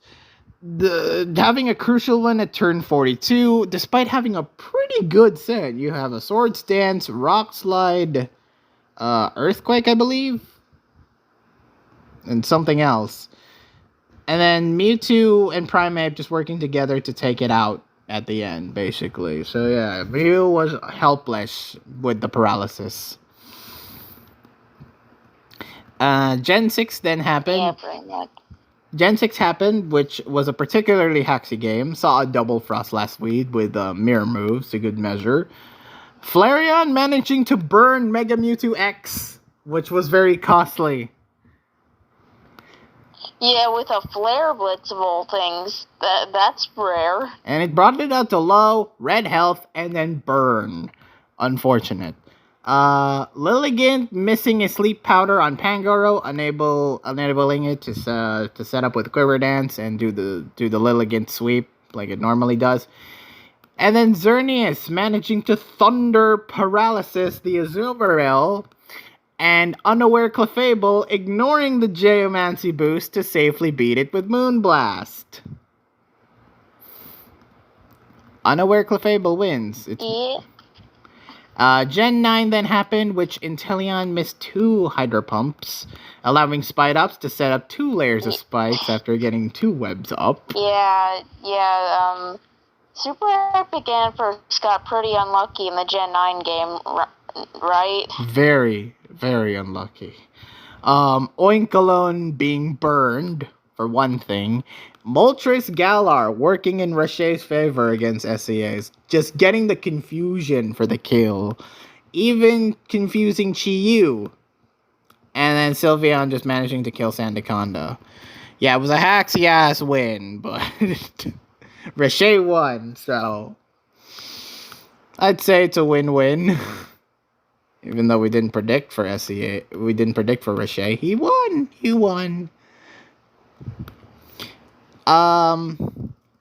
Penultimate game, we saw Taka beat FC. Mega Ray dominating the first few turns, sweeping half of FC's team with it. Crucial point was at turn 16 when Arceus Ground got paralyzed and Mega Mewtwo X was able to safely kill it via low kick. Unfortunate for FC. And then Taka just swept through the end with Zygarde. And then final game. We saw Masi beat Madara, or Mada. Yeah, I think everyone expected that. Everyone expected that, but I didn't expect it to be a freaking 6-0. Using Rain Dance Tomahawk to counteract Sun. Using Crucible as a great pivot against most of Madara's low-hanging mons, thanks to Hazard. Smokemoto looked like the last-minute sweep option, but got confused at turn 24. And was basically killed. Mase won the game after that. Yeah, I think the reason why Smokemoto is meant to be a sweeper in the team here, and apparently there aren't anyone who can deal with Sandy Shocks is down and out. They don't have anything to deal with. They don't have anything to deal with Tomahawk. And Smokomoto, Mad as Smokomoto didn't get any kills. Literally.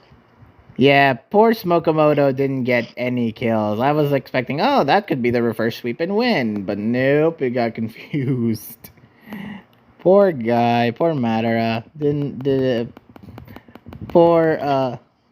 It was unfortunate. It was very unfortunate. He had a good set too of like flame charge and bulk up. We just didn't see the rest of it. Yeah. Yeah. Didn't catch a break. Not gonna lie. Yeah. Most of these players couldn't catch a break. That's why this team this week has been so far cursed. But that brings us to the end of week 4 predictions. Oh no, not week 4 recap. Care to tell who won in predictions, Pokeyard? I just rather not talk about predictions at all this week. We got so many of them wrong. We suck. We suck at predictions. Imagine having your best predict week and then you have your worst right after. So, care to tell the scores? Okay, in second place, this is like freaking embarrassing to say aloud as a score. We have me with 10. 10 out of 24. Damn, that is like Yoko levels. Literally Yoko levels of bad.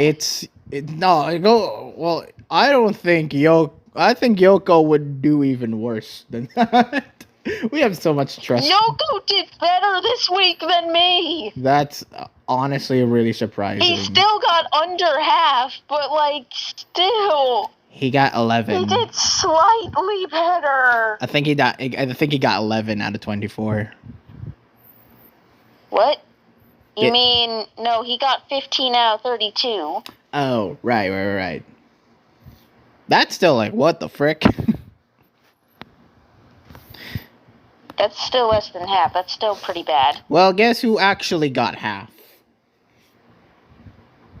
You, in first place with 12 out of 24.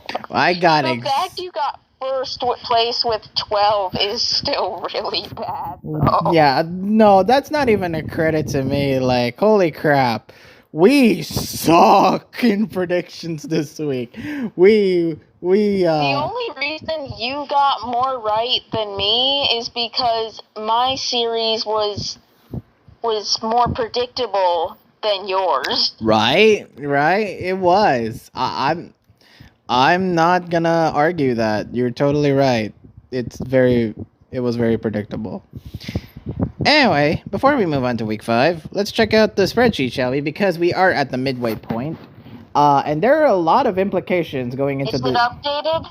Is it? It is very much updated. It updated? It's updated! Yay!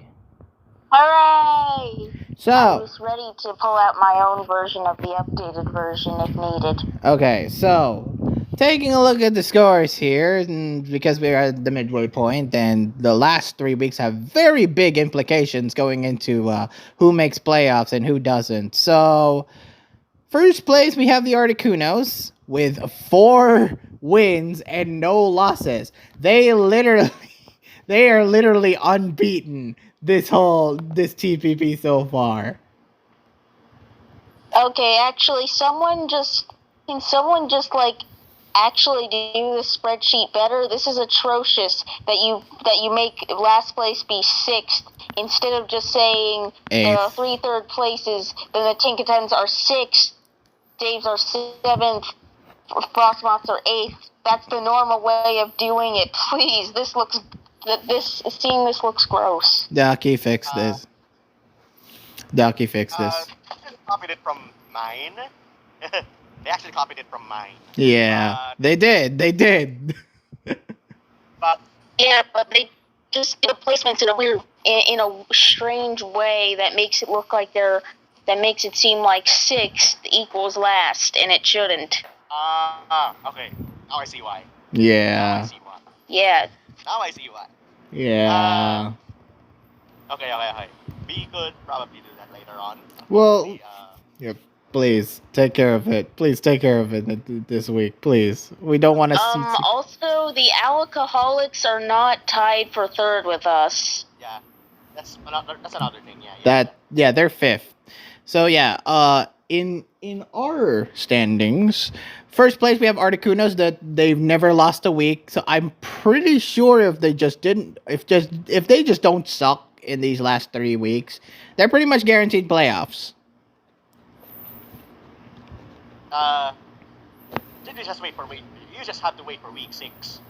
Oh, the confidence, yo. Okay. Yeah.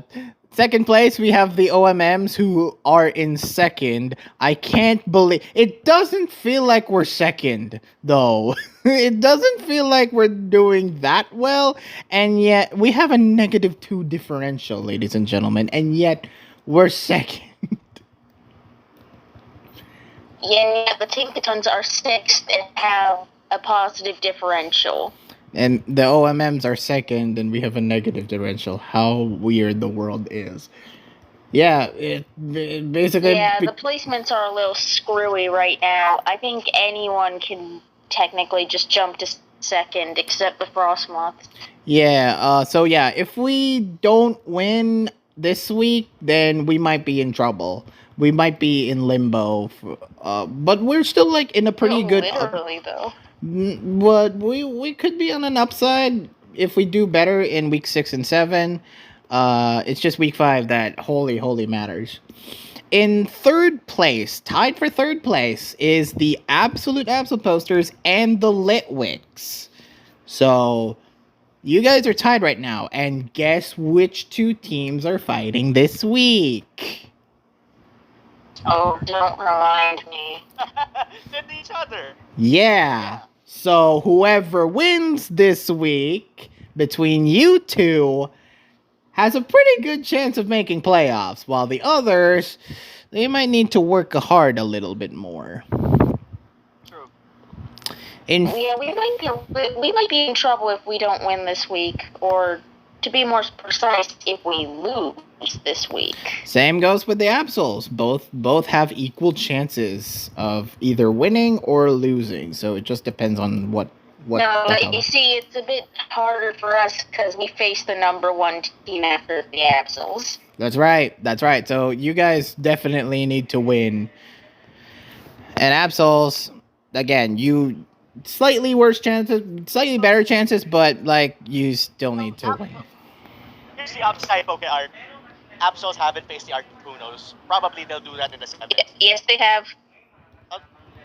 Have they? Wait. They haven't. I sworn they did. No, they did. No, they didn't. Not yet, anyway. Okay. I could have sworn they did. Wait. Because we face us in week 6. Oh. The Kunos will face us in week 6. And who will face the next one in week 7? It's actually. Oh yeah, you're right. Actually, I'm sorry. I thought they did face. I thought that was who their other loss was from. No. Wait. Then who the hell did they?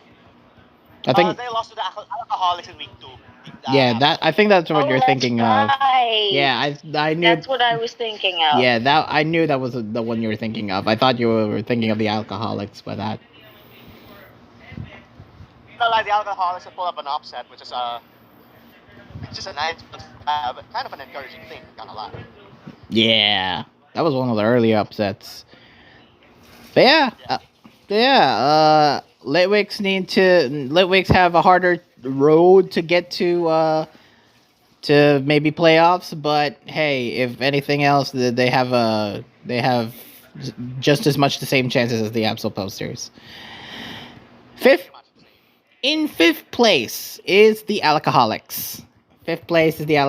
And I'd say they have an okay chance of making playoffs. They're pretty much in the middle of the pack right now, despite the performances right now are very mediocre. So if they can manage to pull off some big wins in these last 3 weeks, then yeah, they're pretty much locked for playoffs. True. Sixth place is the Tinkatons.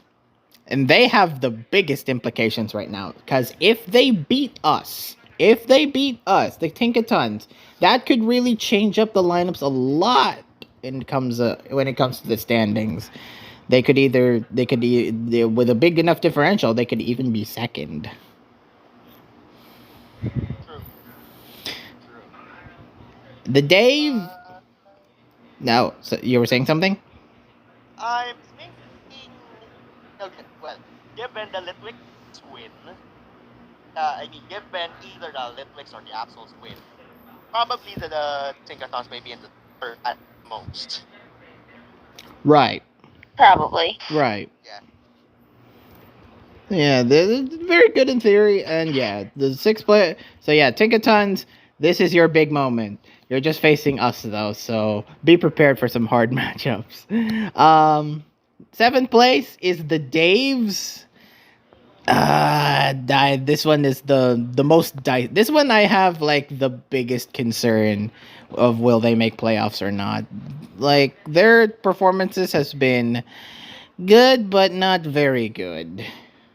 So this one I feel like the weakest. Aside from the Frostmots, this is probably the one where I am a little bit doubtful that they made playoffs, unless they have really good Are we weeks. talking about the Daves? Yes, we are talking about the Daves.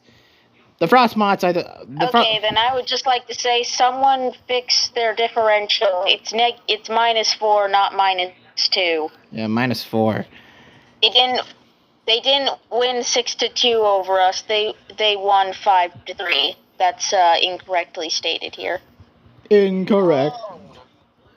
Incorrect. That's why their differential is marked as -2 rather than -4. It should be -4. Yeah.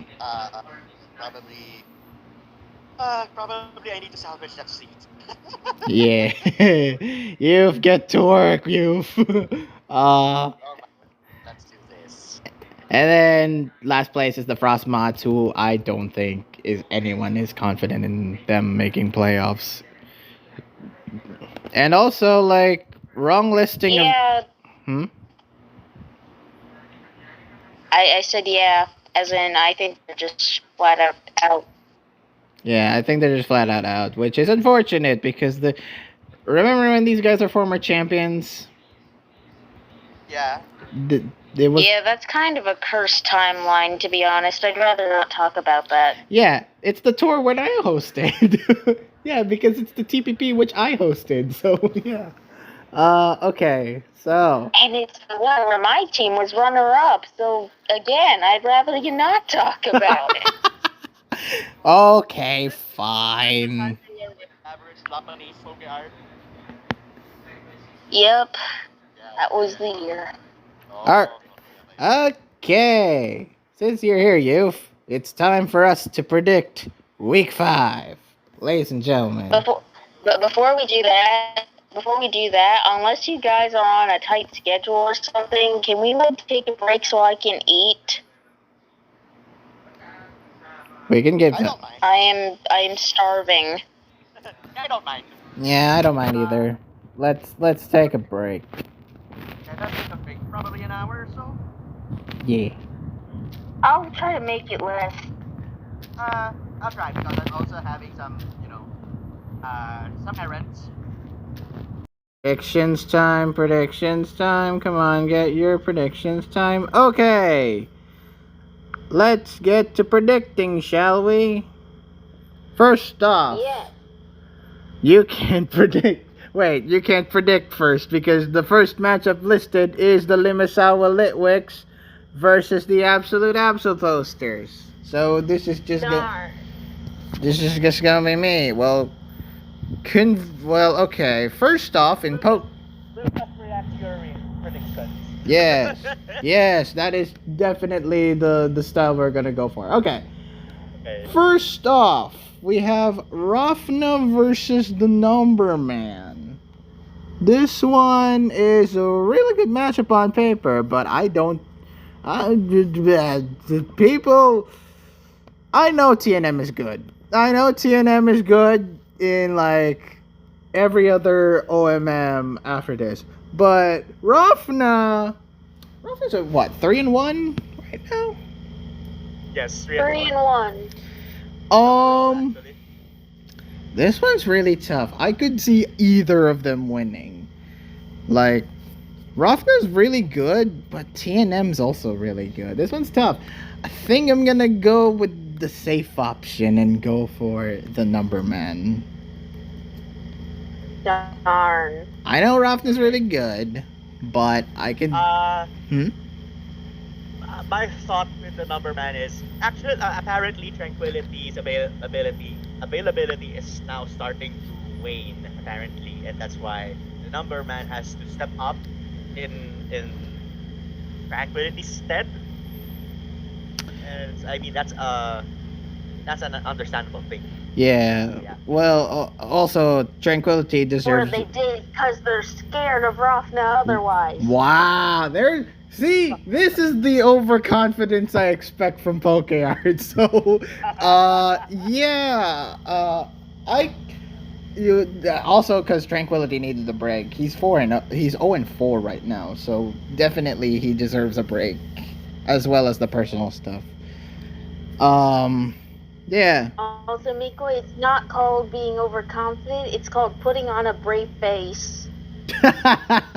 So you're scared either way, huh, woman? Okay.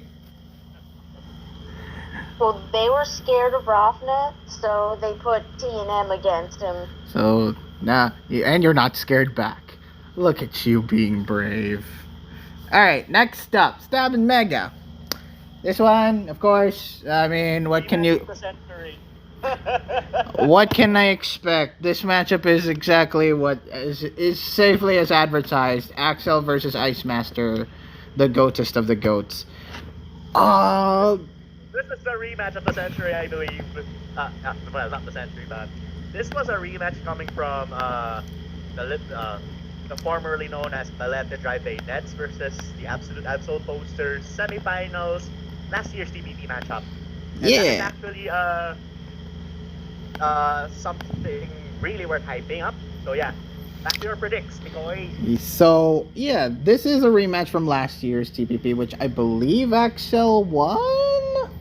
Yeah, you won. Okay. They faced twice, right? Yeah, they 2-2. Then the last. They faced twice and And- both times Axel won. Then both. No, times won. Wait. Did he? I thought he won one, lost one. Let me see. Let me see from my past records here. Where's the matches? Axel won. Axel won. Wait. Where was I looking? Axel won both. Oh, both times Axel won. Wow. Okay, I was wrong. I misremembered. Well, you need to be more confident in your player, PokeArt, because yes, Oh, trust me, I'm fine. I'm pretty finely confident. yes, because I'm also fairly confident, and I'm gonna pick Axel. Like I am very convinced. Like Axel is the best player in Stab and Mega in this pool at least, and yeah, he's gonna solo carry your team. Well, not solo carry because you have other great players, but Also, can we just talk about what Yoko said in his predicts? Like, you're not proving me wrong this time, Axel. bruh, which is like saying, oh. We aren't betting against the favorites. I'm trying to be the betting man here. No, that doesn't work. Yeah, like, what if I told you, Yoko? Axel's already beaten Ice Master plenty of times. There's a certain skill level which you can achieve, and Axel clearly has that over Ice Master. So yes, Axel to win Like, 100%. let me just say, nah, I to mono water. Ice Master 2023. Don't bring it up! Holy crap! Don't bring it up! That's like an embarrassing moment in Ice Master's memory that he doesn't want remembered. So no, no. Oh. All right. I'm just saying, Yoko's already wrong in that aspect. Well, watch us be so overconfident that Axel's going to win, and then shit happens. Okay, next up, Temp versus Drakloak. What the hell were you guys thinking of putting Drakloak in same six? Who else are we gonna put in? I don't know. That's what I thought, Nikoi. Yeah. And my thought process here is we wanted to give TMM a rest from his, all the shenanigans. Also, on another end, we wanted 3P Airlines, Drakloak, known as 3P Airlines, in the same six, because I would have placed either Drakloak or Hayden in there. The thing is, because of Jaspro's atrocious play from last week, wow. so we had to place Hayden So single-handedly in the Partners in reason. Crime instead, and that's why we put Drakloak in same six instead, and we're reserving LDG for one future week. Okay, but you're throwing him into the wolves because he's up against Temp, who is canonically I known know. as one of the best builders in Tours Plaza history. Has been able to cook up some incredible teams. So you better pull up some cook. Well, we're actually. I wouldn't say we're throwing him to the wolves. Jeez. We're actually having things. I know Temp is one of the creative minds in this community. One of the more creative minds, and they would never notice. I was one of those people responsible for testing lots of stuff for the same six as well. Oh. So, probably the creativity. We're also cooking stuff for Drakloak as well. Okay. Well, I know Drakloak. Yeah, I know Drakloak can play like good support. Whenever given good support, I think Drakloak can do well. So I'm expecting good things. Yeah. Drakloak brought in some of his own support, of which we will not reveal. Yeah. Yeah. Yeah, which is actually an interesting turn of events. Something we'd really appreciate. I'm not gonna lie.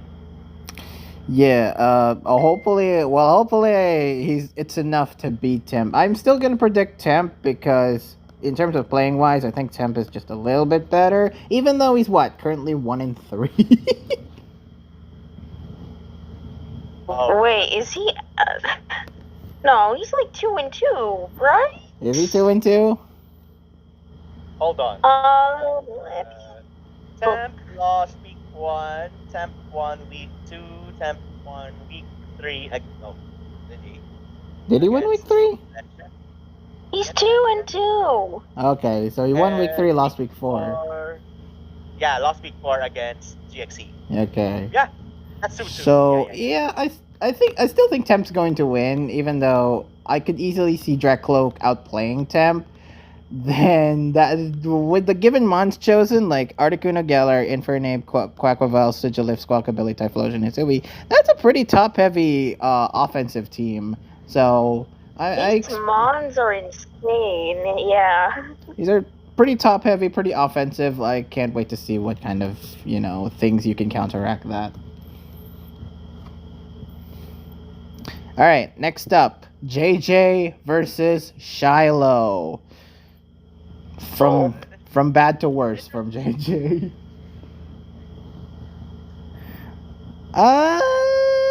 This game seems a little bit tipsy. We know JJ can play well, but has he been proving all that much in the span of this TPP? Has JJ been proving himself? Absolutely. Has he been trying to prove himself that he can win? It's a little dicey. Same goes with Shiloh, actually. Like, Shiloh is what? 2-2, I think? 2-2 as well. One against Dex and against Ewin. Lost versus Dugza for bringing in a legal team, and Against Piyush. And one against Piyush, yeah. yeah, one against Piyush, and Dex lost against Ewin and Dugza. So 2-2. JJ is 1-3. So yeah, Shiloh is at least doing a little better, but JJ has proven. Well, JJ proved last week that yes, he's still in the fight. He can absolutely pull off wins whenever he's like motivated or when the game turns in his favor. He's absolutely can win. Basically, when he has good prep, I think. Yeah. I think that's what it comes down to. Oh, I almost forgot. The mystery OU rule set this time will be alphabet, or consecutive letters. So basically, when you have, for example, A for Among Us, you have to have the remaining Pokemons be following up with consecutive subsequent letters B, C, D, E, F.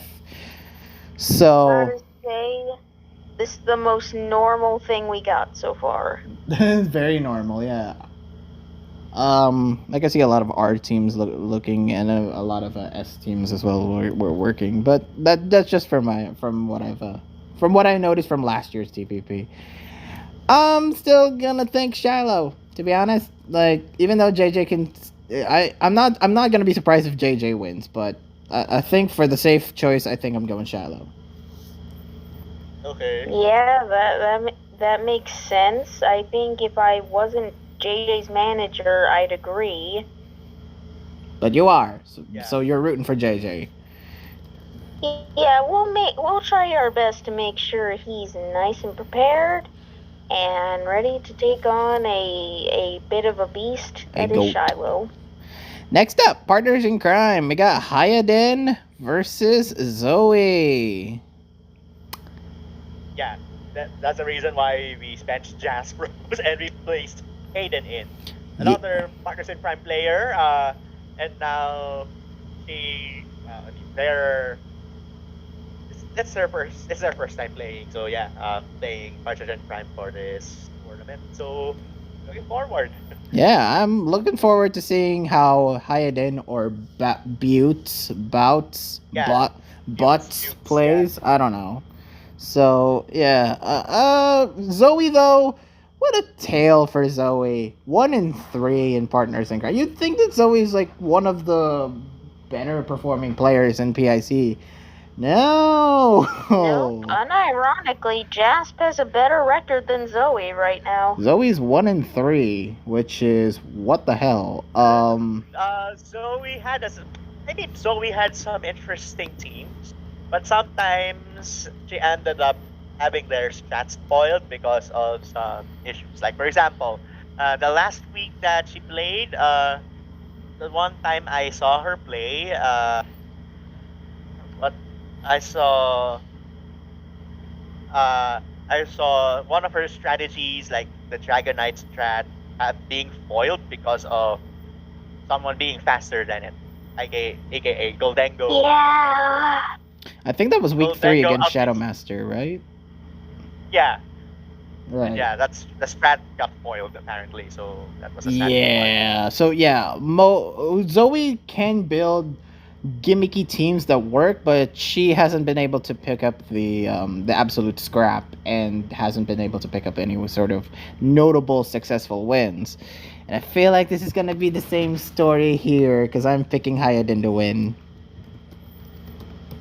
What? I have no faith in Zoe. Basically, I expected you to say that. I basically have no faith in Zoe. I wish I had more faith, but I just don't. Wow. Wow. So yeah, I think Hayden will win. Unfortunately, I appreciate that. Unfortunately, that would be the case. But yeah, sorry, Zoe. Next up, multi-gen rants. Oh boy, I'm looking forward to this one because it's between two friends. Yeah, be scared. Los Cono Shoto versus Casual.exe. Both goats. Both absolute goats. I think every week in Rans is a reason to be scared when an early gen is involved, like Gen 2 or Gen 1, because those are so hacksy. So, yes, but speaking of the Ranbats generations that will be played this week, Gen 1, Gen 1, Point exactly. Gen 4, and Gen 5.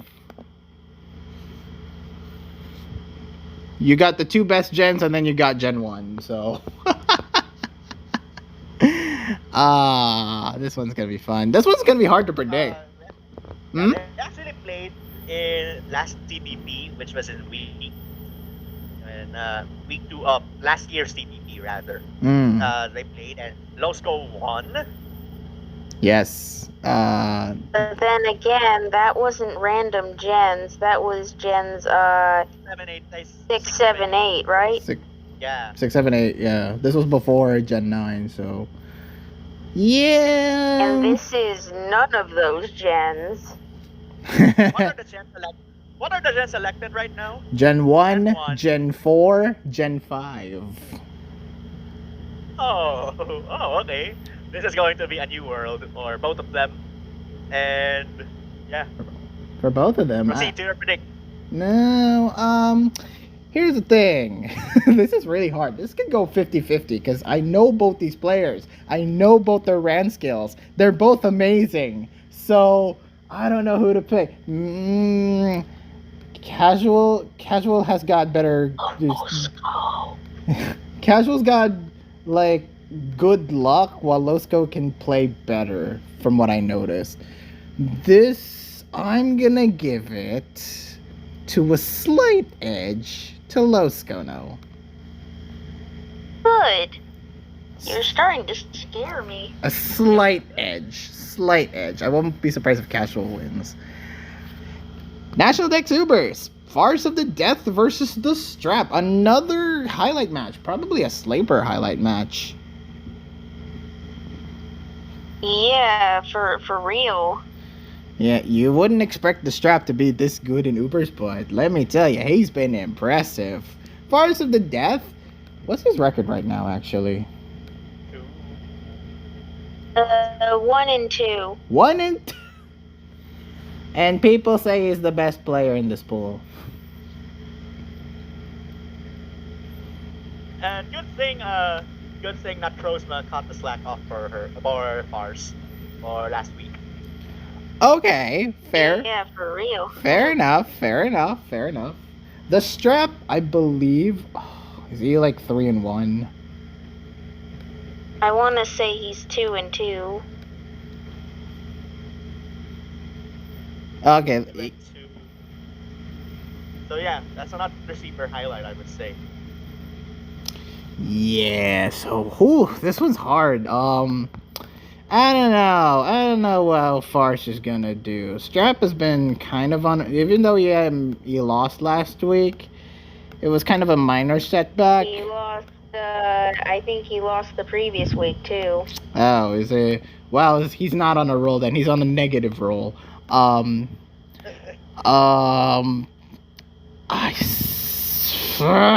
This is hard because I could see both of them winning. I think I'm leaning more towards the Strap though. Even though I could easily see Farce winning, this is gonna be hard. Hey, I picked Hyodin over Zoe Pokeart, so you already have your thing. This one's hard. I could see either of them winning. I think the Strap is going to win. All right. And also, he didn't actually lose in week 3, I don't think. I think it was week 2 that he also lost. So he one lost. He's 2-2, I said. Yeah, no, I said one. Caster, win versus, Concept Everything, I think? Yeah.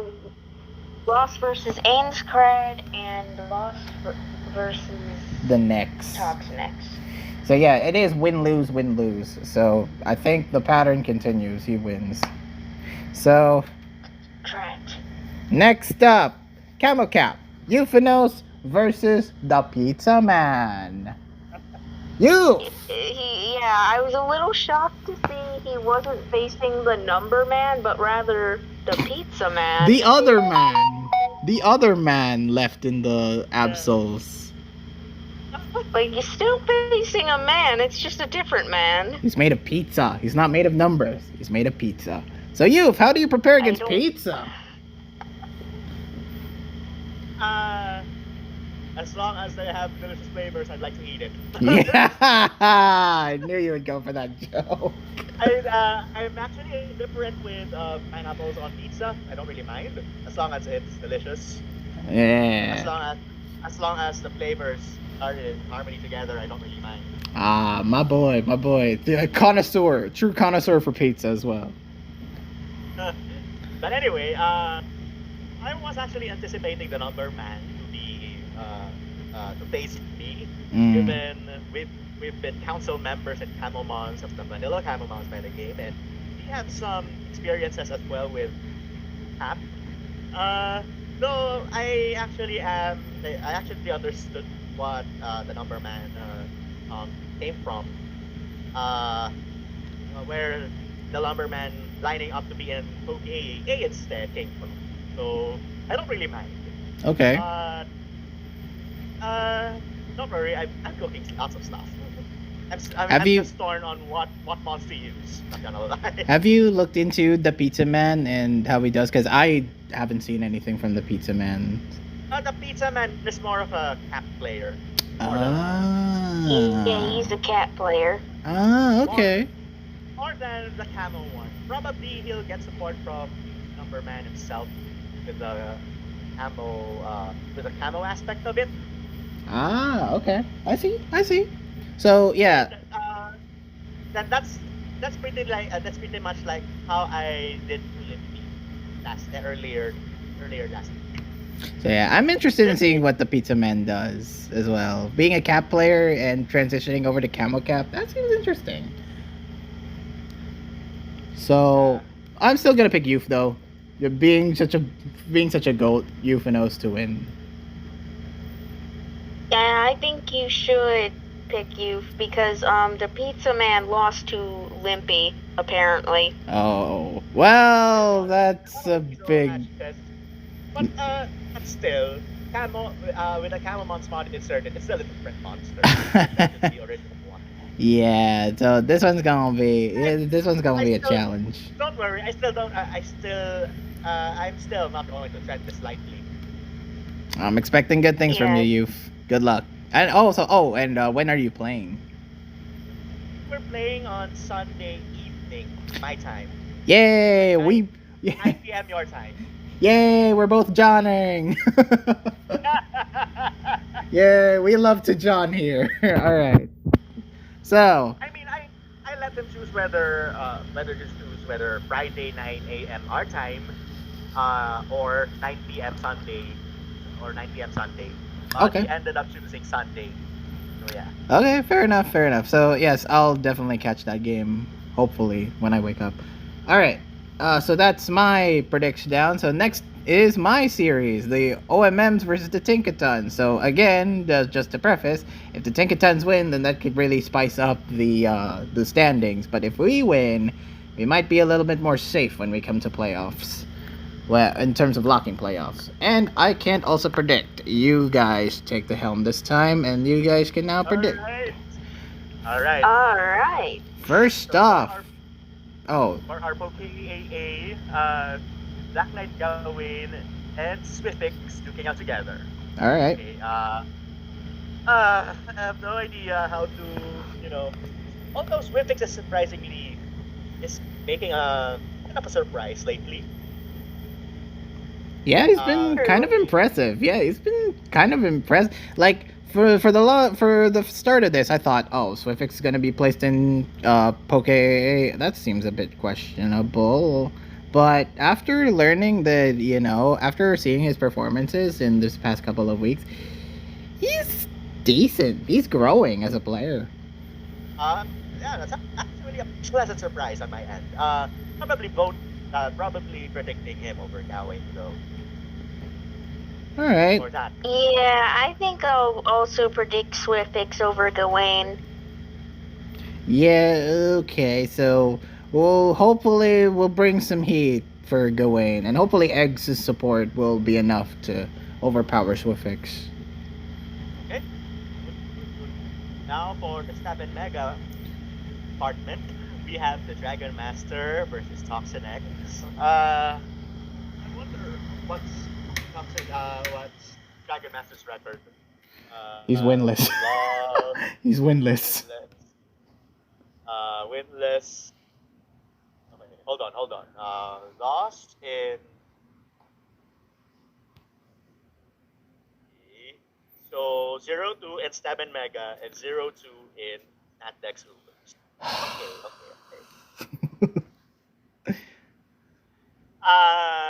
How about Toxinex? I wanted to give this a background check. Toxinex is more of a Natdex Ubers guy, but Well, what if I told you Toxinex signed up for S&M in signups? okay, I mean that's understandable, but it's like class would say Toxinex signing up for S&M gives him more chances against the Dragon Master. Oh Who wow. will be placed under whether that's S&M or ND Ubers. So I guess the Dragon Master gets farmed here. Ooh. What do you think, Poker? Yeah, I agree. I think Toxinex wins. All right, fair enough. So yeah, Toxinex here. So if you don't understand, I was after Toxinex. Toxinex be scary. Okay, the same sick comes with our host for today's tournament. Our host for today's episode of this video, and GXE. Fuck me. So,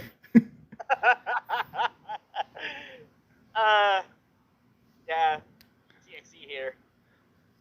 GXE. Fuck me. Why did I get GXE? I mean, okay, I kind of expected to get Better GXE. question is why Yoko predicted you'd win versus I know, right? Why did Yoko predicted me? Why did he bold me over GXE? What the fuck was Yoko thinking? Like what? He's already not favored. Are you trying to do him further? Are you trying to actually like curse me even more by having a negative record? Are you kidding me?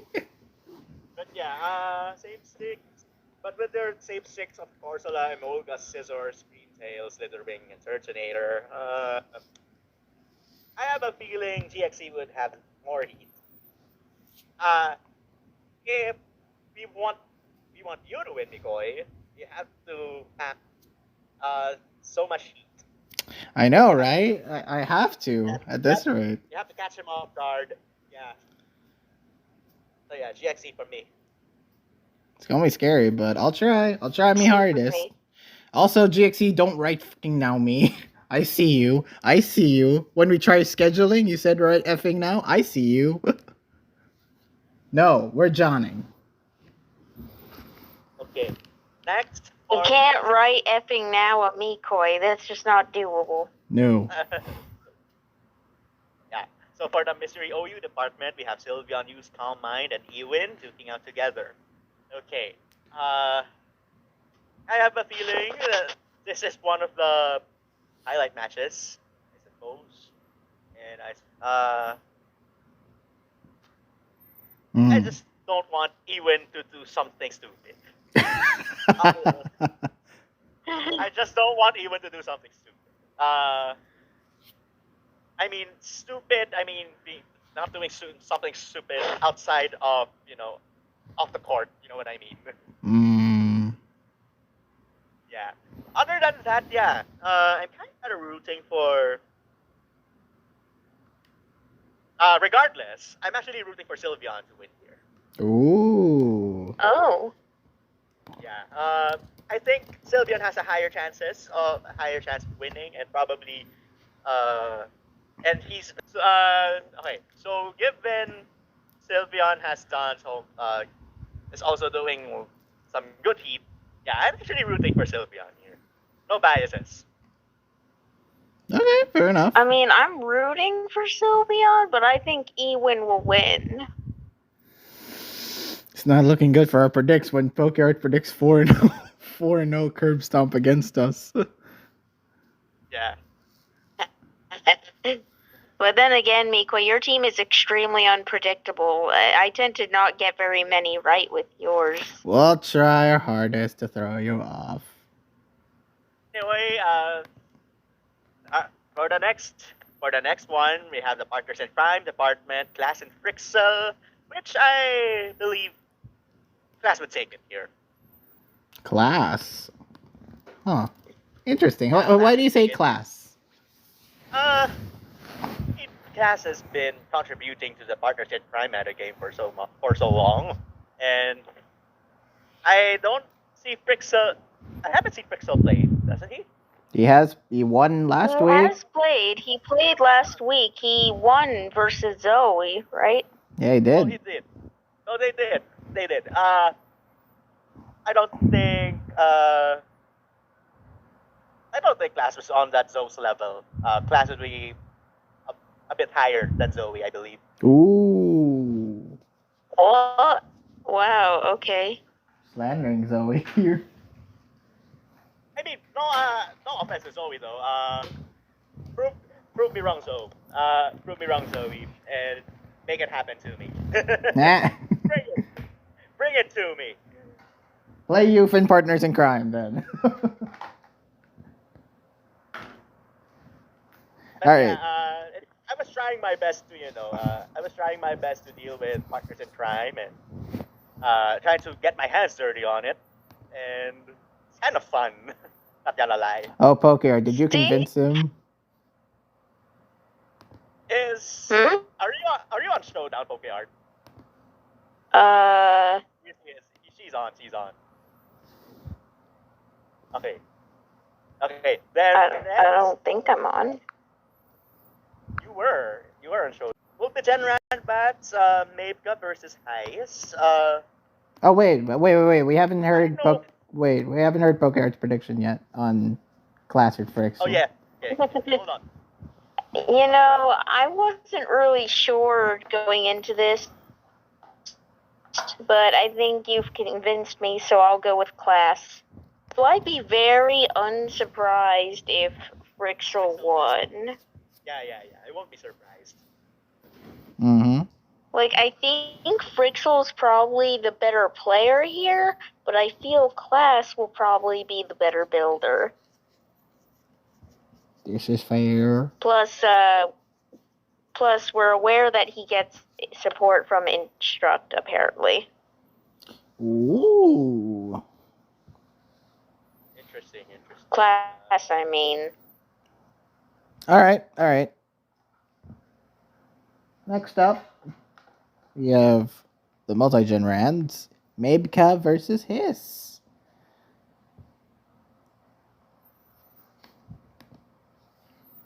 Heis. I've known Heis for quite some time during our stint with what do you call it? End of EPL. Ooh, okay. I've heard of that. That was my only stint.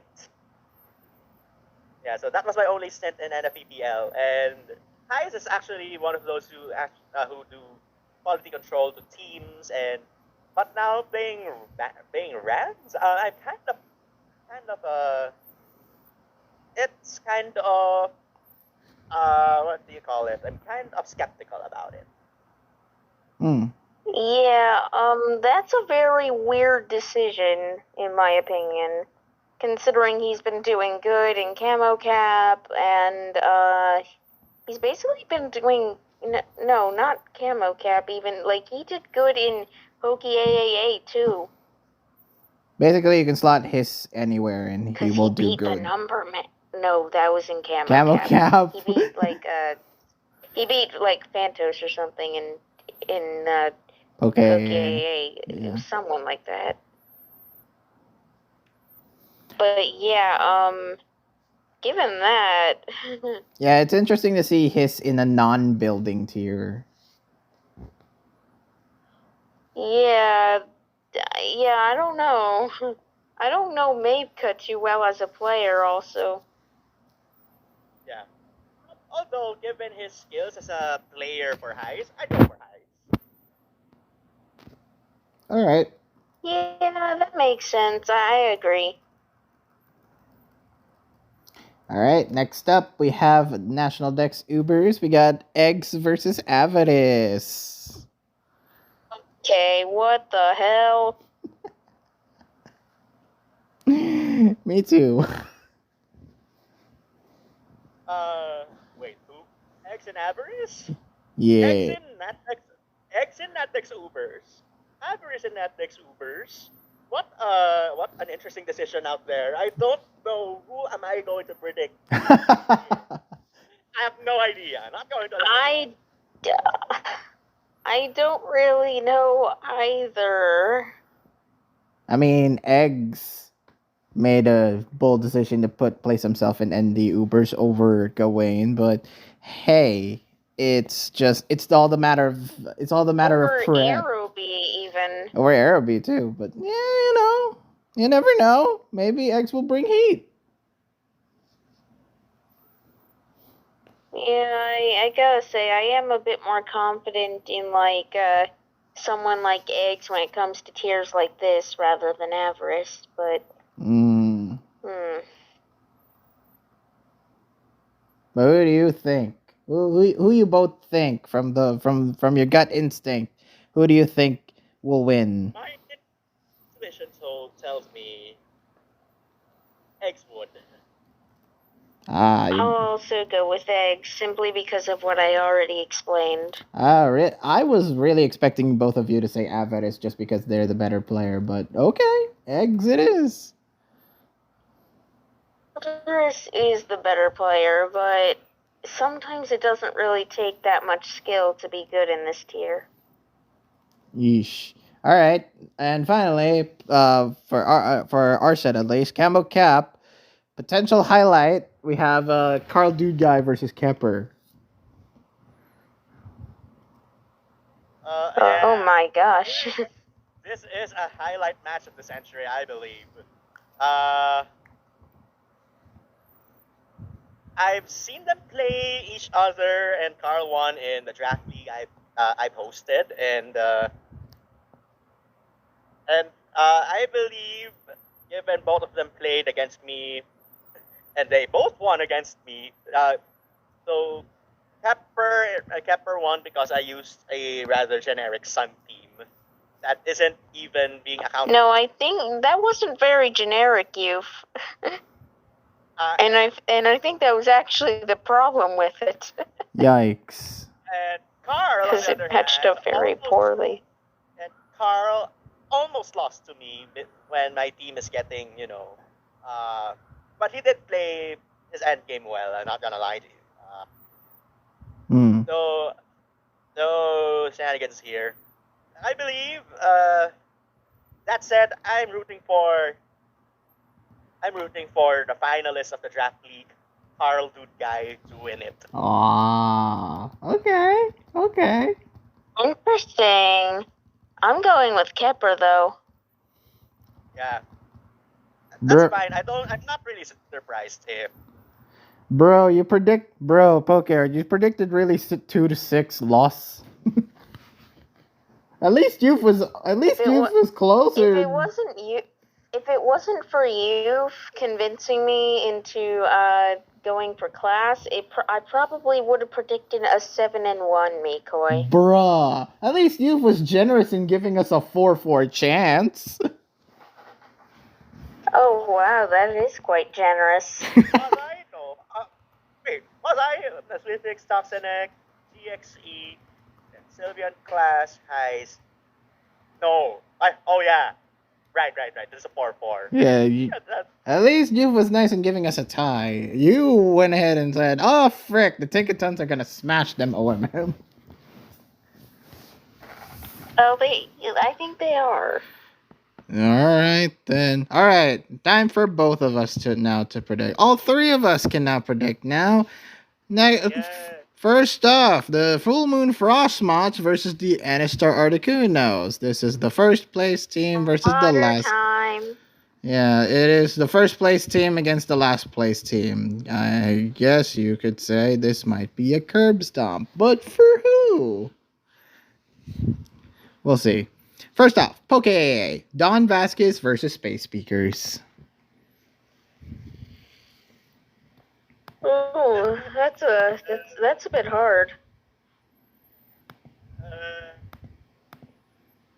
I have trust in Space Speakers. Ah, you're going for space on this one? Yeah, All right. I have faith in Space Speakers. Given he was one of those people who tried out for Poke AAA. We're looking for Poke AAA peeps until when we found out Long Heat sign-offs was withdrawn. We could have had long yeah, heat. yeah. Anyway, I told PokeArt, Space Speakers was one of those sleeper picks for Poke AAA. I wanted him. I actually have faith in him. All right, all right. I think I'm gonna go. All right, let's see the records. I want to check the records and see what is Space Speaker's records right now. Is it like 1-1? Space Speakers. They lost to Panu. Won against Taboo. 1-1. And the Dawn's record is Don Vasquez 1-1, lost 2-2. 2-2. Okay, yeah, I think I'm going with Dawn here, despite the fact that Space Speakers has been, is getting into his own in terms of Poke. I think Dawn is still like the more traditionalist player, and I think they're most likely favored. I think I'm also gonna pick Dawn. All right. Next up, Elgino versus Oakley's in Stab and Mega. Whoa. Oakley's. What do you think? Oakley's. You're gonna go with Oakley's too? I have faith in Oakley's. My man's goated. I'm also picking Oakley's. Nothing much else to say. He's been doing great. All right. Yeah. Next up, Lady Salamence versus Lechen in Same 6. God, look at that Same 6. Lady Salamence. Look at the absolute state of that Same 6. Delphox, Inteleon, Kyurem, Pachirisu, Sandy, Shock, Zib, Strika. Wait, what? Let me look at this. The absolute state of that Same 6. That's... Ew. How the frick do you build for this? So yeah, Poker, you were going with Lady Salamence? Simple. Yeah, Lady Salamence. What about you? Lady Salamence.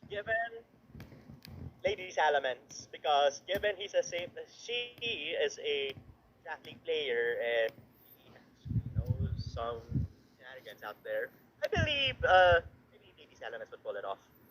Yeah, I think I'm gonna go with Lady Salamence as well.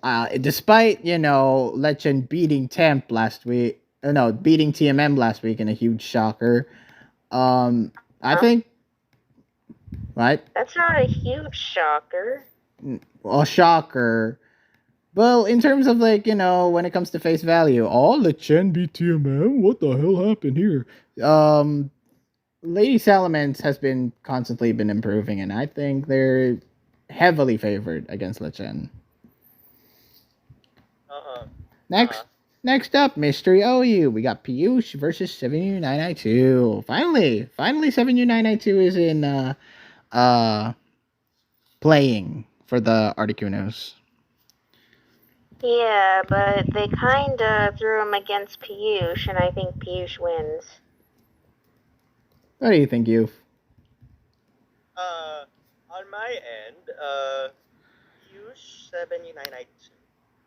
7U992 would work best as it's a different metagame, not Mystery OU, I believe. Right. Piyush here. Yeah, I think despite the fact that 7992 has been known to be goaded in some tiers and some where he has been struggling, I think this is one of those tiers where the latter is going to be a lot more coincidental than most. So yeah, I think Piyush as well. Piyush has been goaded. Next up, Partners in Crime. This one is a highlight, and I say that in the loosest term possible. Shadow Master versus Crowmate. Shadow Master, Chromate. Why did Jazz Bros did it? Oh, so it was Instruct. Okay. What? I mean, this was one from last week because Jazz Bros faced Instruct instead of Shadow Master. But why not Instruct? Yeah, that was a little confusing, but I guess Instruct won either way, so it worked out for them. Shadow Master has done his work anyway. So I mean, he's probably taking a break. I think Shadow Master, or say I think Chromate here would have given a slight edge. That's the case, but I'm not surprised Shadow Master wins here. So you're going with Crowmate? Yeah, like, I agree with you, Youth, but what if I told you that Shadow Master beat Chromate in PIC kickoff quite recently? That's why I'm not surprised. I will not be surprised.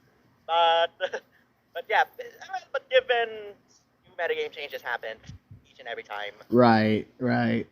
Especially with DLC coming out this week. So yeah. Yeah, it's we're anticipating it to be. The DLC is out, Mikoi. Oh, it's out. All right. So that definitely changes the metagame. Yeah. So yeah, Poker, who do you think? I'm also favoring Chromate, but wouldn't be surprised if Shadow Master wins. I'm gonna be the betting man, and I'm gonna say Shadow Master wins. I'm convinced after PIC kickoff that, and also the fact that Shadow Master is currently in the finals of PIC kickoff, that's also gonna say something. So yes, Shadow Masters. Okay. Yeah. All right. Next up, we got multi-gen Rams. We got Sparks Blade versus Sublime. Frick them T. Unironically, I am predicting Sublime here. What? Are you serious? Yeah. What? Okay. Why you say that? Because from what I've seen, Sparks Blade just isn't very good. Just in general. What do you think, you? Like Sublime's fine at Mons. Sparks Blade does not seem fine at Mons. I would say I've seen Sparks Play being a positive presence in teams. That's more like but as a player, I'm not exactly sure whether he'd pull off that well. But yeah, I'd go for Sublime. Oh my god. Yeah. Jamie Coy? Yeah, and also the fact that Sublime has been doing very well in RU World Cup also shows me that yes, I think Sublime will win. Yeah, I think Sublime's just better. Yeah, well, better than Sparks Blade. We'll have to see. When it comes to this. When it comes to rants here in general. Well, don't prove us wrong, Sublime. If you friggin' do it, I swear. Next up, National Dex Ubers. We got Concept Everything versus FC.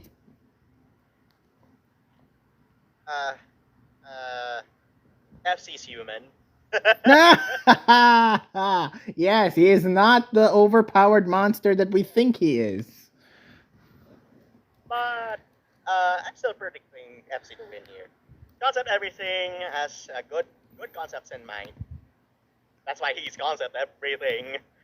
Sorry, no pun intended. But yeah, I think FC having a lot of knowledge in this metagame doesn't stop doesn't stop it from and also his battling knowledge doesn't stop him from you know doesn't stop me from voting him over because of everything. All right, Poker, what do you think? FC. FC as well. I mean, the goat still stands, even though Concept Everything has been doing pretty well for himself in this year's TPP. FC is inhuman at times. At times. Yeah. All right. Not to mention Times. well, not just because Concept Everything lost to supposedly Fars's player. Yeah, Fars's player though. Fars of the Death had to take a break and give that Crowsmith a slot. Mm. So yeah. So yeah. Though Concept Everything has some concepts, intact concepts, but sometimes some of those concepts are actually gambling for. Sometimes you have to gamble for it. Why? Yeah. Yeah, FC stands Yeah, for. the team he brought last week was definitely a little odd. He has some good concepts, but FC stands for full concept. All right, next up, Camo Cap, Saba versus Mossy Sandwich. If you're a Tours boomer like all three of us, you would know that this is a highlight. Mossy to win. This reminds me of this is the TPC final, I would say. Oh, was this really the TPC final? Before, because I was eliminated by Mossy Sandwich in the semifinals. Saba won against I can't remember. Oh, that's right. I remember that. Yeah. That was the TPC finals rematch. But Saba, what do you call it? Saba nearly lost to Limpy. Nearly. Yeah, barely because of Limpy's misplace. Yeah. I mean, huge. And given given Mossy Sandwich has tested with me, I believe so too. Yeah, Mossy Sandwich to win. Yeah, Mossy to win. I've been predicting against Mossy for 3 out of 4 weeks, and why have you been doing that, Makoi? Why would you do that? It's Mossy. And I think I'm gonna do the same here. I'm going Saba. What? Makoi, this is just outright illogical at this point. I legitimately believe in Saba, and I think the Mossy library will stand no more. Maybe I might be retroactively giving Mossy a win by this point. This isn't even a betting man thing. This is just stupid. Yeah, I'm making a stupid prediction, and I think it will pay off. My gut is screaming Saba will win, so yes. Yeah, but there's another problem with this prediction, Makoi. What? Saba is on a team that I don't think he likes. I know. He'll still play for them, but yeah. I'm pretty sure the motivation is much more there for Mossy. Especially since he's on the top 1 team. I don't know. I'm still thinking Saba. I don't understand your logic. In fact, I don't think there is any logic to the choice. This is just me throwing my hat into the wind. I'll take the free correct predict over you any day. Fine. All right, and then finally we got the Daves versus the Alcoholics. So I think personally, if the Daves lose, they're out 100%.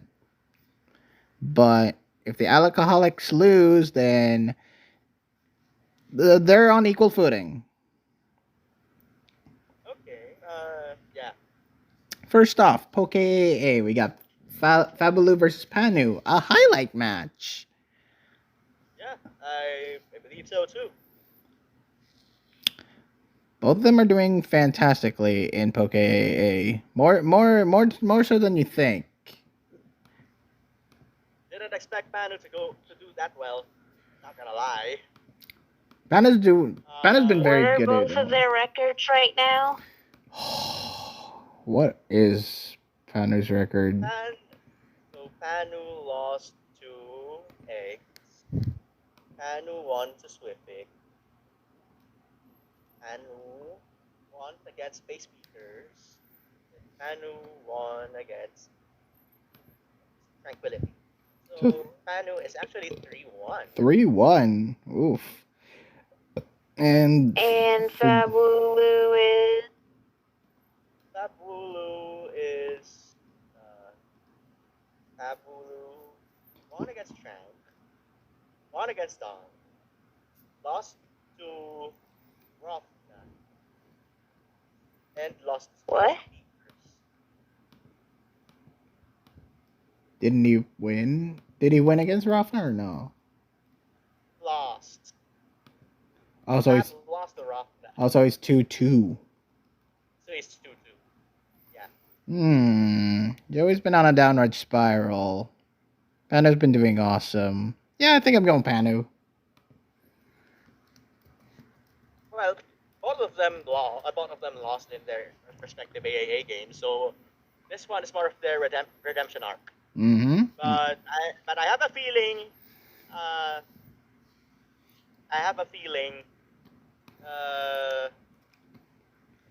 Fabulu will do his redemption arc. Will bounce back stronger, I believe. No, I'm not. I will not be surprised if Panu bounces back immediately. Not surprised. Predicting Fabulu to win. What do you think, Poke?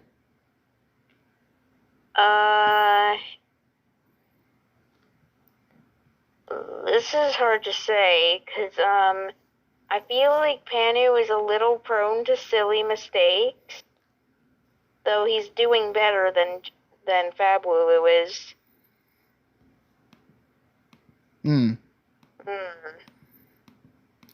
I don't know.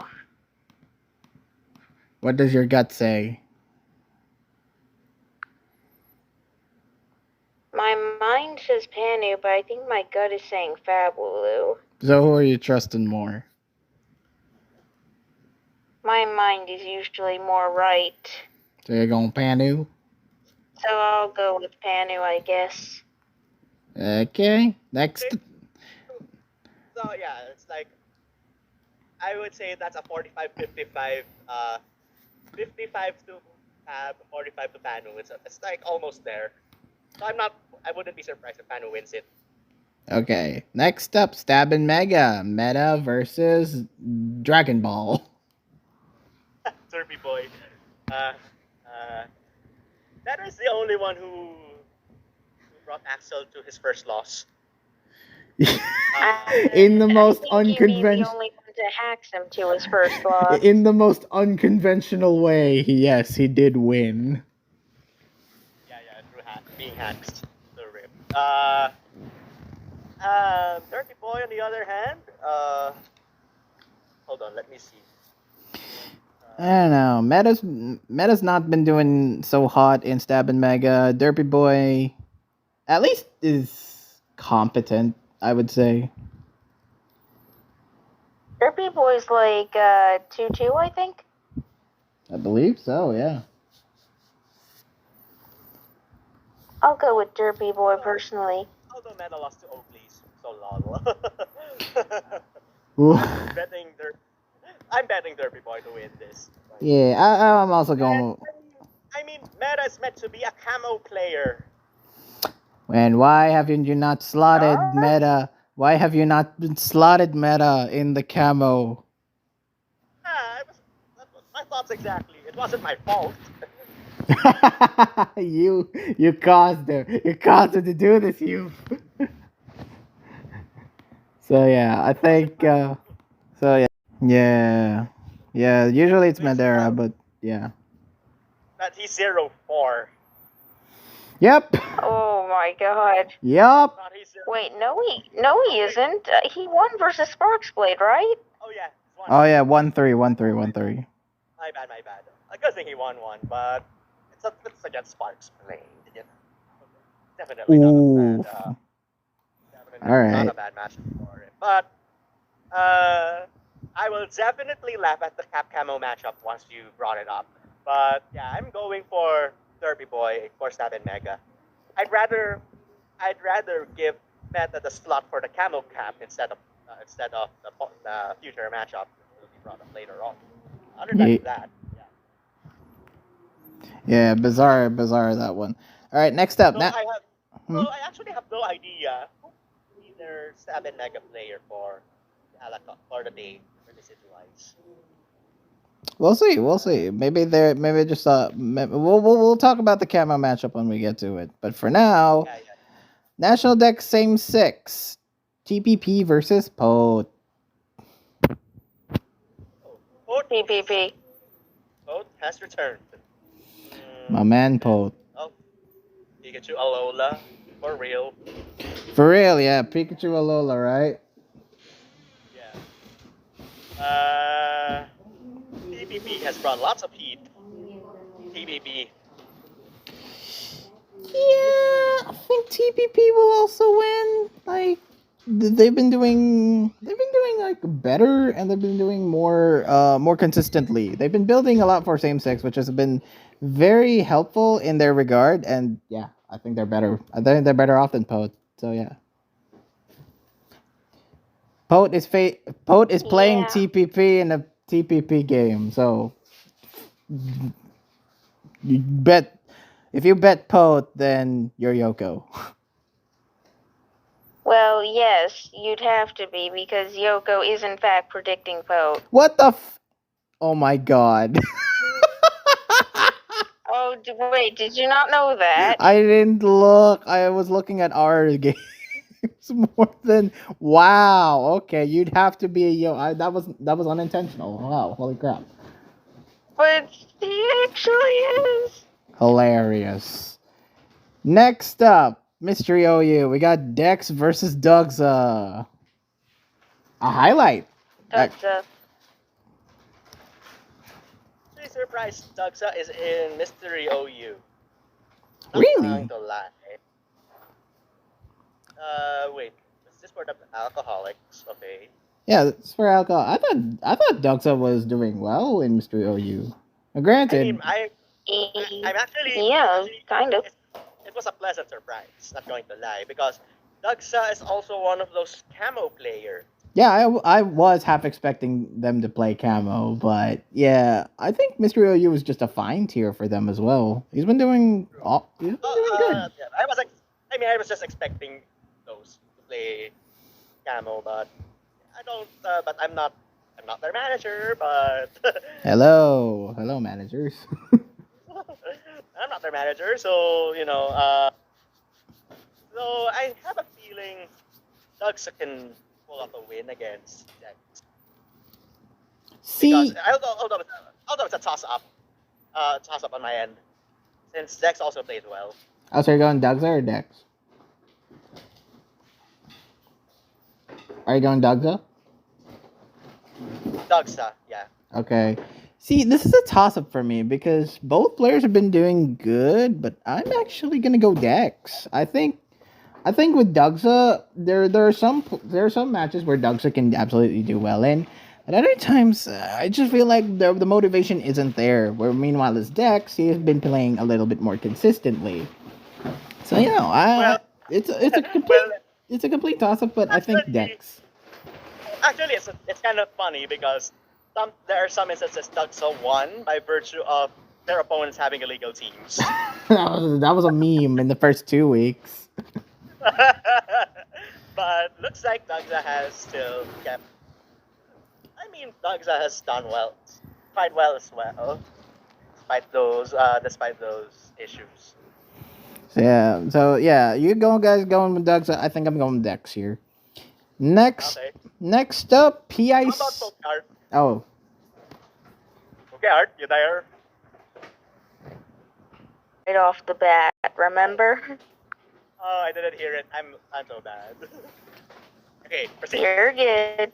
PIC. Zern versus Yuki. Yuki. Yuki, yeah. They're. I hope he brings the worst team and still wins. Like the absolute worst PIC. Wow. The worst PIC team you can absolutely build and you still win. So yeah, I'm thinking Yuki. That's a little harsh. No, that's actually a credit. If you can bring like the absolute crappiest team and manage to No, that's play. harsh on Zern, I mean. Well, from last week, I have no faith. I hope Zern Wow. improves. I really do hope Zern improves in PIC. It's just I haven't been seeing that.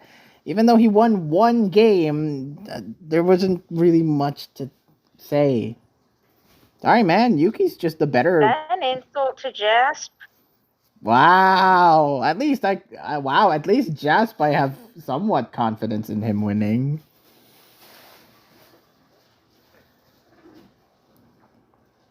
Yeah, I'm still going for Yuki. That's going to die. Yeah. I mean, if Yuki still brings their worst team and still wins. Exactly. That's a challenge. Next up, Fragments versus Super Epic Ampharos in Rands. Ooh, that should be good. This is very good. I am liking this matchup a lot. Aka and Einskran. Yeah, this one is a sleep. This is one sleeper highlight. No, we're predicting Super Epic Ampharos versus Fragments. Okay. Sorry, I was preoccupied into something. Anyway, Fragments for me. Ooh, okay. I know. Dang, and you wanted Super Epic Ampharos for Ranslot originally. Yeah. Yeah. The battle of the two Rands mains. I think I'm gonna go SEA. I think Super Epic Ampharos is again much more well versed in these old gens. Oh yeah, that's true. This is old gens. Very old gens. I'll still go Fragments. Okay, fair enough. All right, next up, Taka versus Ainscrad in Ubers. Don't I want to say Taka, actually? That is a sleeper matchup, not going to lie. Take a shot for how many times Euphanos has said, I'm not going to lie. Yeah, that is a sleeper highlight, and I'm actually rooting for Taka at this time. Ooh, okay. No offense to Boyne though, but Taka is actually working his way up to the team tours like this. He is much more well versed in team tours. I will say he's much more noticeable here. I think I'm just wow. I think I've been disagreeing with you a whole lot in this part of the predictions, and I think it's gonna continue. I think I'm going Ainscrad. I think Ainscrad has been doing a hell of a job in this tour, and hopefully with this win, I hope the alcoholics will prove to be good. Do y'all hear what I said earlier? You said Taka, didn't you? Yes, I did. All right, and finally, Camo Cap. We got the Swag God versus Just Drew. Oh my god, this Literally what? I laughed so hard about this matchup that the first time I see them, and I actually contacted them on Discord, and I was like, why am I seeing both of them being slotted in Cap Camo instead of I'd anticipate something like Meta versus Dugsa. Right? That would actually be a hype matchup. Yeah, but You've just been saying like why aren't they being slotted in Cap Camo like quite a few times in the last little while, and now you're finally saying why are they in Cap Camo? Yes. I mean, I wanted to anticipate both of those guys in that meta game, but though I'm kind of looking forward to how Swag God and Just Drew, uh, both of both of them being my acquaintances, both in 1v1 for Swag God and Just Drew for the UEU circles. Yeah, So I know. Just Drew is like great at singles tiers, but Swag God, I've never seen a 1v1. You he's said? yeah, he's a 1v1 guy. Ah, okay. So I have a feeling Just Drew would win this. Though I'm actually looking forward into this matchup. What do you think, PokeArt? So, like, do we know how Swag God plays in singles? Are they good? You? He's more of a 1v1 guy, but I have no idea how he plays in other metas. 1v1 player, huh? Yeah. Just Drew it is. Me too. Drew, of course, better singles tier player. I have more faith in the Drew. As much as people want to meme, say the swag god will swag his way to victory, I think it's just Drew. I think it's just a Drew win. In a very strange Camo Cat match. Watch this be the best Camo Cap very- match. Very strange, given the matchup, but I'm still looking forward how they play it out. Whether kind of looking forward, maybe in a positive way or probably in a negative way. It's such. I would love to roast both of them as if it was negative. I get the feeling it's like a mixed way. You're looking forward to it. Like, on one hand, this is a very unpredictable match. We have no idea what we're about to see or how either of them are going to perform. And that's, I guess, a little exciting. Yes. And on the other hand, why are either of these two in Camo Cap? And they're gonna shit the bed. Well, no, not just that. I would I'm kind of scared. I mean, this is in a negative way. That those people would do lots of things that would be a pet peeve to them in Camomon standard. If they bring sets that offend the camo council and the cap council, then there's no saving them. Yeah. All right. That's my take. So yeah, that is all for predicts and for recap. Thank you for last minute joining us. Yeah. We really weren't anticipating that you would come on as a special guest, but hey, it was a fun treat, and hopefully you'll come back again in the following weeks. Yeah, sure. Hopefully, I don't have much issues with my availability. The following week. All right, so thank you guys for watching. Please like this video, leave a comment, subscribe, click that notification bell so you wouldn't miss videos when they come out. And I'll see you for the aftermath of week 5 and predictions for week 6. Yeah, thank you once again for joining us. You've had to mute myself for a minute. And yeah, bye. See you next week. This has been McCoy signing out. Peace out, guys.